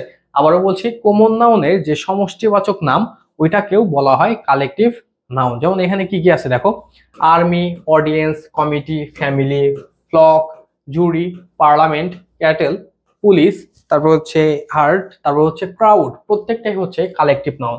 মানে এখানে দেখো, ক্রাউড মানে কি? জনতা বা ভিড়। তো এই ভিড় তো আসলে একজন মানুষ দিয়ে হয় না, অনেক মানুষ লাগে, অনেক মানুষের সমাগম এরকম। তারপরে এই যে এখানে দেখো হার্ট আছে, তো এটা দ্বারা বোঝায় হচ্ছে পাল, ঠিক আছে? গরুর পাল, মহিষের পাল। তো এগুলা গরুর পাল বা মহিষের পাল তো আসলে একটা গরু বা মহিষ দিয়ে হয় না, তো এরকম আর কি। তো এখানে দেখো, আমি তোমাদের একটা পয়েন্ট দিয়েছি বা নোট দিয়েছি, সেটা হচ্ছে কালেকটিভ নাউনের পূর্বে নর্মালি হচ্ছে দা বসে। এই জিনিসটা মাথায় রেখো। নর্মালি কালেকটিভ নাউনের পূর্বে তোমার দা ইউজ করতে হবে। যেমন এখানে কি বলছে? দা জুরি আর আর্গুইং অ্যামং দেমসেলফ। জুরি মানে হচ্ছে বিচারক মন্ডলী আর বুঝায় আর কি। তারপরে দা কমিটি, দা অডিয়েন্স। জাস্ট মনে রেখো যে কালেকটিভ নাউনের পূর্বে নর্মালি দা ইউজ হয়। তো এই পর্যন্ত হয়তো বুঝতে পেরেছো। এখন আমরা দেখবো হচ্ছে ম্যাটেরিয়াল নাউন। ম্যাটেরিয়াল নাউনটা কি? যার দ্বারা কমন নাউনের উপাদান বোঝায় তাকে ম্যাটেরিয়াল নাউন বলে, ঠিক আছে? ম্যাটেরিয়াল নাউন জাস্ট হচ্ছে পরিমাপযোগ্য, এটা কখনোই তোমার গণনাযোগ্য হবে না। আবার বলছি, যে নাউন দ্বারা কমন নাউনের উপাদান বোঝায় তাকে বলা হয় ম্যাটেরিয়াল নাউন। যেমন এখানে কি কি আছে দেখো: সল্ট, তারপরে হচ্ছে paper, milk, water, gold, diamond, iron, oil, rice, wood, brick. প্রত্যেকটাই হচ্ছে ম্যাটেরিয়াল নাউন। যেমন এখানে এগুলো হচ্ছে ম্যাটেরিয়াল নাউন। যেমন ম্যাটেরিয়াল নাউনের মধ্যে কি আছে? ডায়মন্ড, উড, পেপার, প্রত্যেকটা ম্যাটেরিয়াল নাউন। আর এই ম্যাটেরিয়াল নাউনের যে উপাদান, ঠিক আছে, দুঃখিত, কমন নাউনের যে উপাদান সেগুলাই হচ্ছে ম্যাটেরিয়াল নাউন। যেমন এখানে দেখো, রিং। রিং কি দিয়ে তৈরি হতে পারে? ডায়মন্ড দিয়ে তৈরি হতে পারে। নেকলেসও ডায়মন্ড দিয়ে তৈরি হতে পারে, ঠিক আছে? বা এখানে তুমি গোল্ডও মনে করতে পারো, ঠিক আছে? এই রিং বা নেকলেস এগুলা যেহেতু ডায়মন্ড বা গোল্ড দ্বারা তৈরি হয়ে থাকে, যেহেতু এগুলা হচ্ছে মানে কমন নাউনের উপাদান, এই কারণে এগুলা হচ্ছে জাস্ট এটা শর্টকাট আর কি। তার কারণে এগুলো হচ্ছে আমাদের ম্যাটেরিয়াল নাউন। আর তোমরা তো নর্মালি জানোই যে কোনগুলো ম্যাটেরিয়াল। তারপরে দেখো, এখানে ম্যাটেরিয়াল নাউনের মানে উড হচ্ছে ম্যাটেরিয়াল নাউন, আর এটার যে কমন নাউন সেটা হচ্ছে ডোর, চেয়ার, টেবিল, এগুলা। তারপরে এগুলো তোমরা দেখে নিও, এগুলো তোমরা দেখলে পারবা। আর অ্যাবস্ট্রাক্ট নাউন, যে নাউন দ্বারা কোনো তোমার দোষ, গুণ, অবস্থার নাম বোঝায়, সে সকল নাউনকে অ্যাবস্ট্রাক্ট নাউন বলে থাকে। যেমন ক্রুয়েলটি, নিষ্ঠুরতা। তারপর হচ্ছে অনেস্টি মানে সততা, ডার্কনেস, অন্ধকার, greatness, justice, pride, wisdom, poverty. প্রত্যেকটাই হচ্ছে অ্যাবস্ট্রাক্ট নাউন এবং প্রত্যেকটা দ্বারা তোমার হচ্ছে দোষ, গুণ, অবস্থা বোঝাচ্ছে এবং প্রত্যেকটাই হচ্ছে বিমূর্ত বিষয় আর কি। তারপরে এখানে আছে হচ্ছে ম্যানহুড, তারপরে চাইল্ডহুড, তারপর হেরোইজম, প্যাট্রিয়টিজম, তারপর হচ্ছে ইনফ্যান্সি, কিংশিপ। প্রত্যেকটাই হচ্ছে অ্যাবস্ট্রাক্ট নাউনের উদাহরণ। তো যাই হোক, আজকে আমাদের ম্যারাথন ক্লাসের যে ব্যাপারটা ওইটা হচ্ছে আজকে এই পর্যন্তই ছিল। তোমাদের হয়তো ভালো লেগেছে। এর বাইরে হচ্ছে আমাদের এখন প্রশ্ন আছে, এই প্রশ্ন নিয়ে আলোচনা করব। এখন আমি তোমাদের সাথে দুই একটা কথা বলি, সেটা হচ্ছে আজকের এই ম্যারাথন ক্লাসটা তোমাদের কাছে কেমন লেগেছে? তোমরা একটু মানে প্রত্যেকে একটু চেষ্টা করবা যে কমেন্টে জানানোর জন্য। তোমাদের মানে খুবই সুন্দর একটা ক্লাস নিলাম। মানে মানে আমার পার্সোনালি ভালো লাগছে তোমাদের ক্লাস নিয়ে, যে তোমাদের কোনো কিছু হয়তো শেখাতে পেরেছি। তোমরা কোনো কিছু শিখতে পেরেছো কিনা বা ক্লাস কেমন লাগছে এটা অবশ্যই কমেন্টে জানিও। আর তোমরা এই ধরনের ক্লাস চাও কিনা সেটাও জানাবা। আর হচ্ছে নাউন এন্ড ডিটারমিনার তোমাদের যা যা দেখালাম, জাস্ট এইটুক তুমি যদি শেখো, আর কোনো কিচ্ছু লাগবে না, এইটুক শিখলেই তোমার হয়ে যাবে, ঠিক আছে?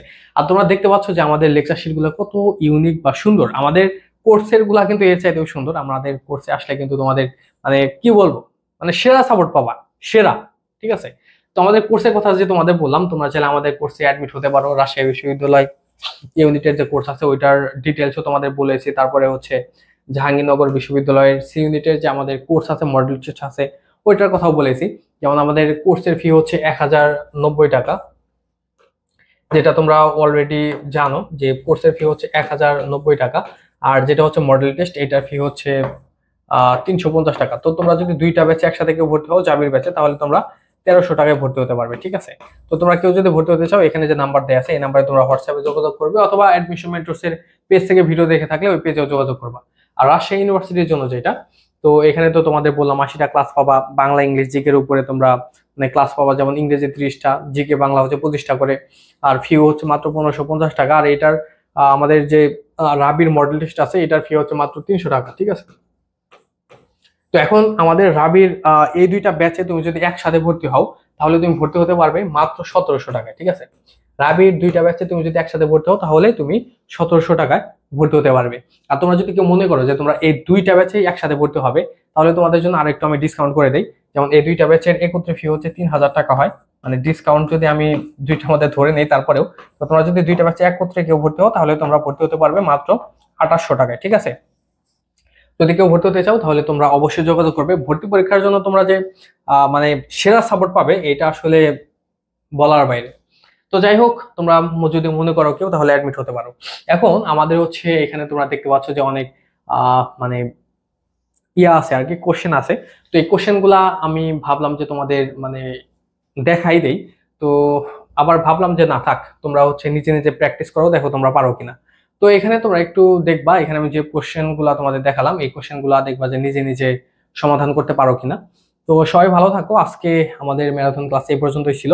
তোমরা ভালো করে প্রিপারেশন নিও, তোমাদের প্রিপারেশনের উপরে বেস্ট অফ লাক।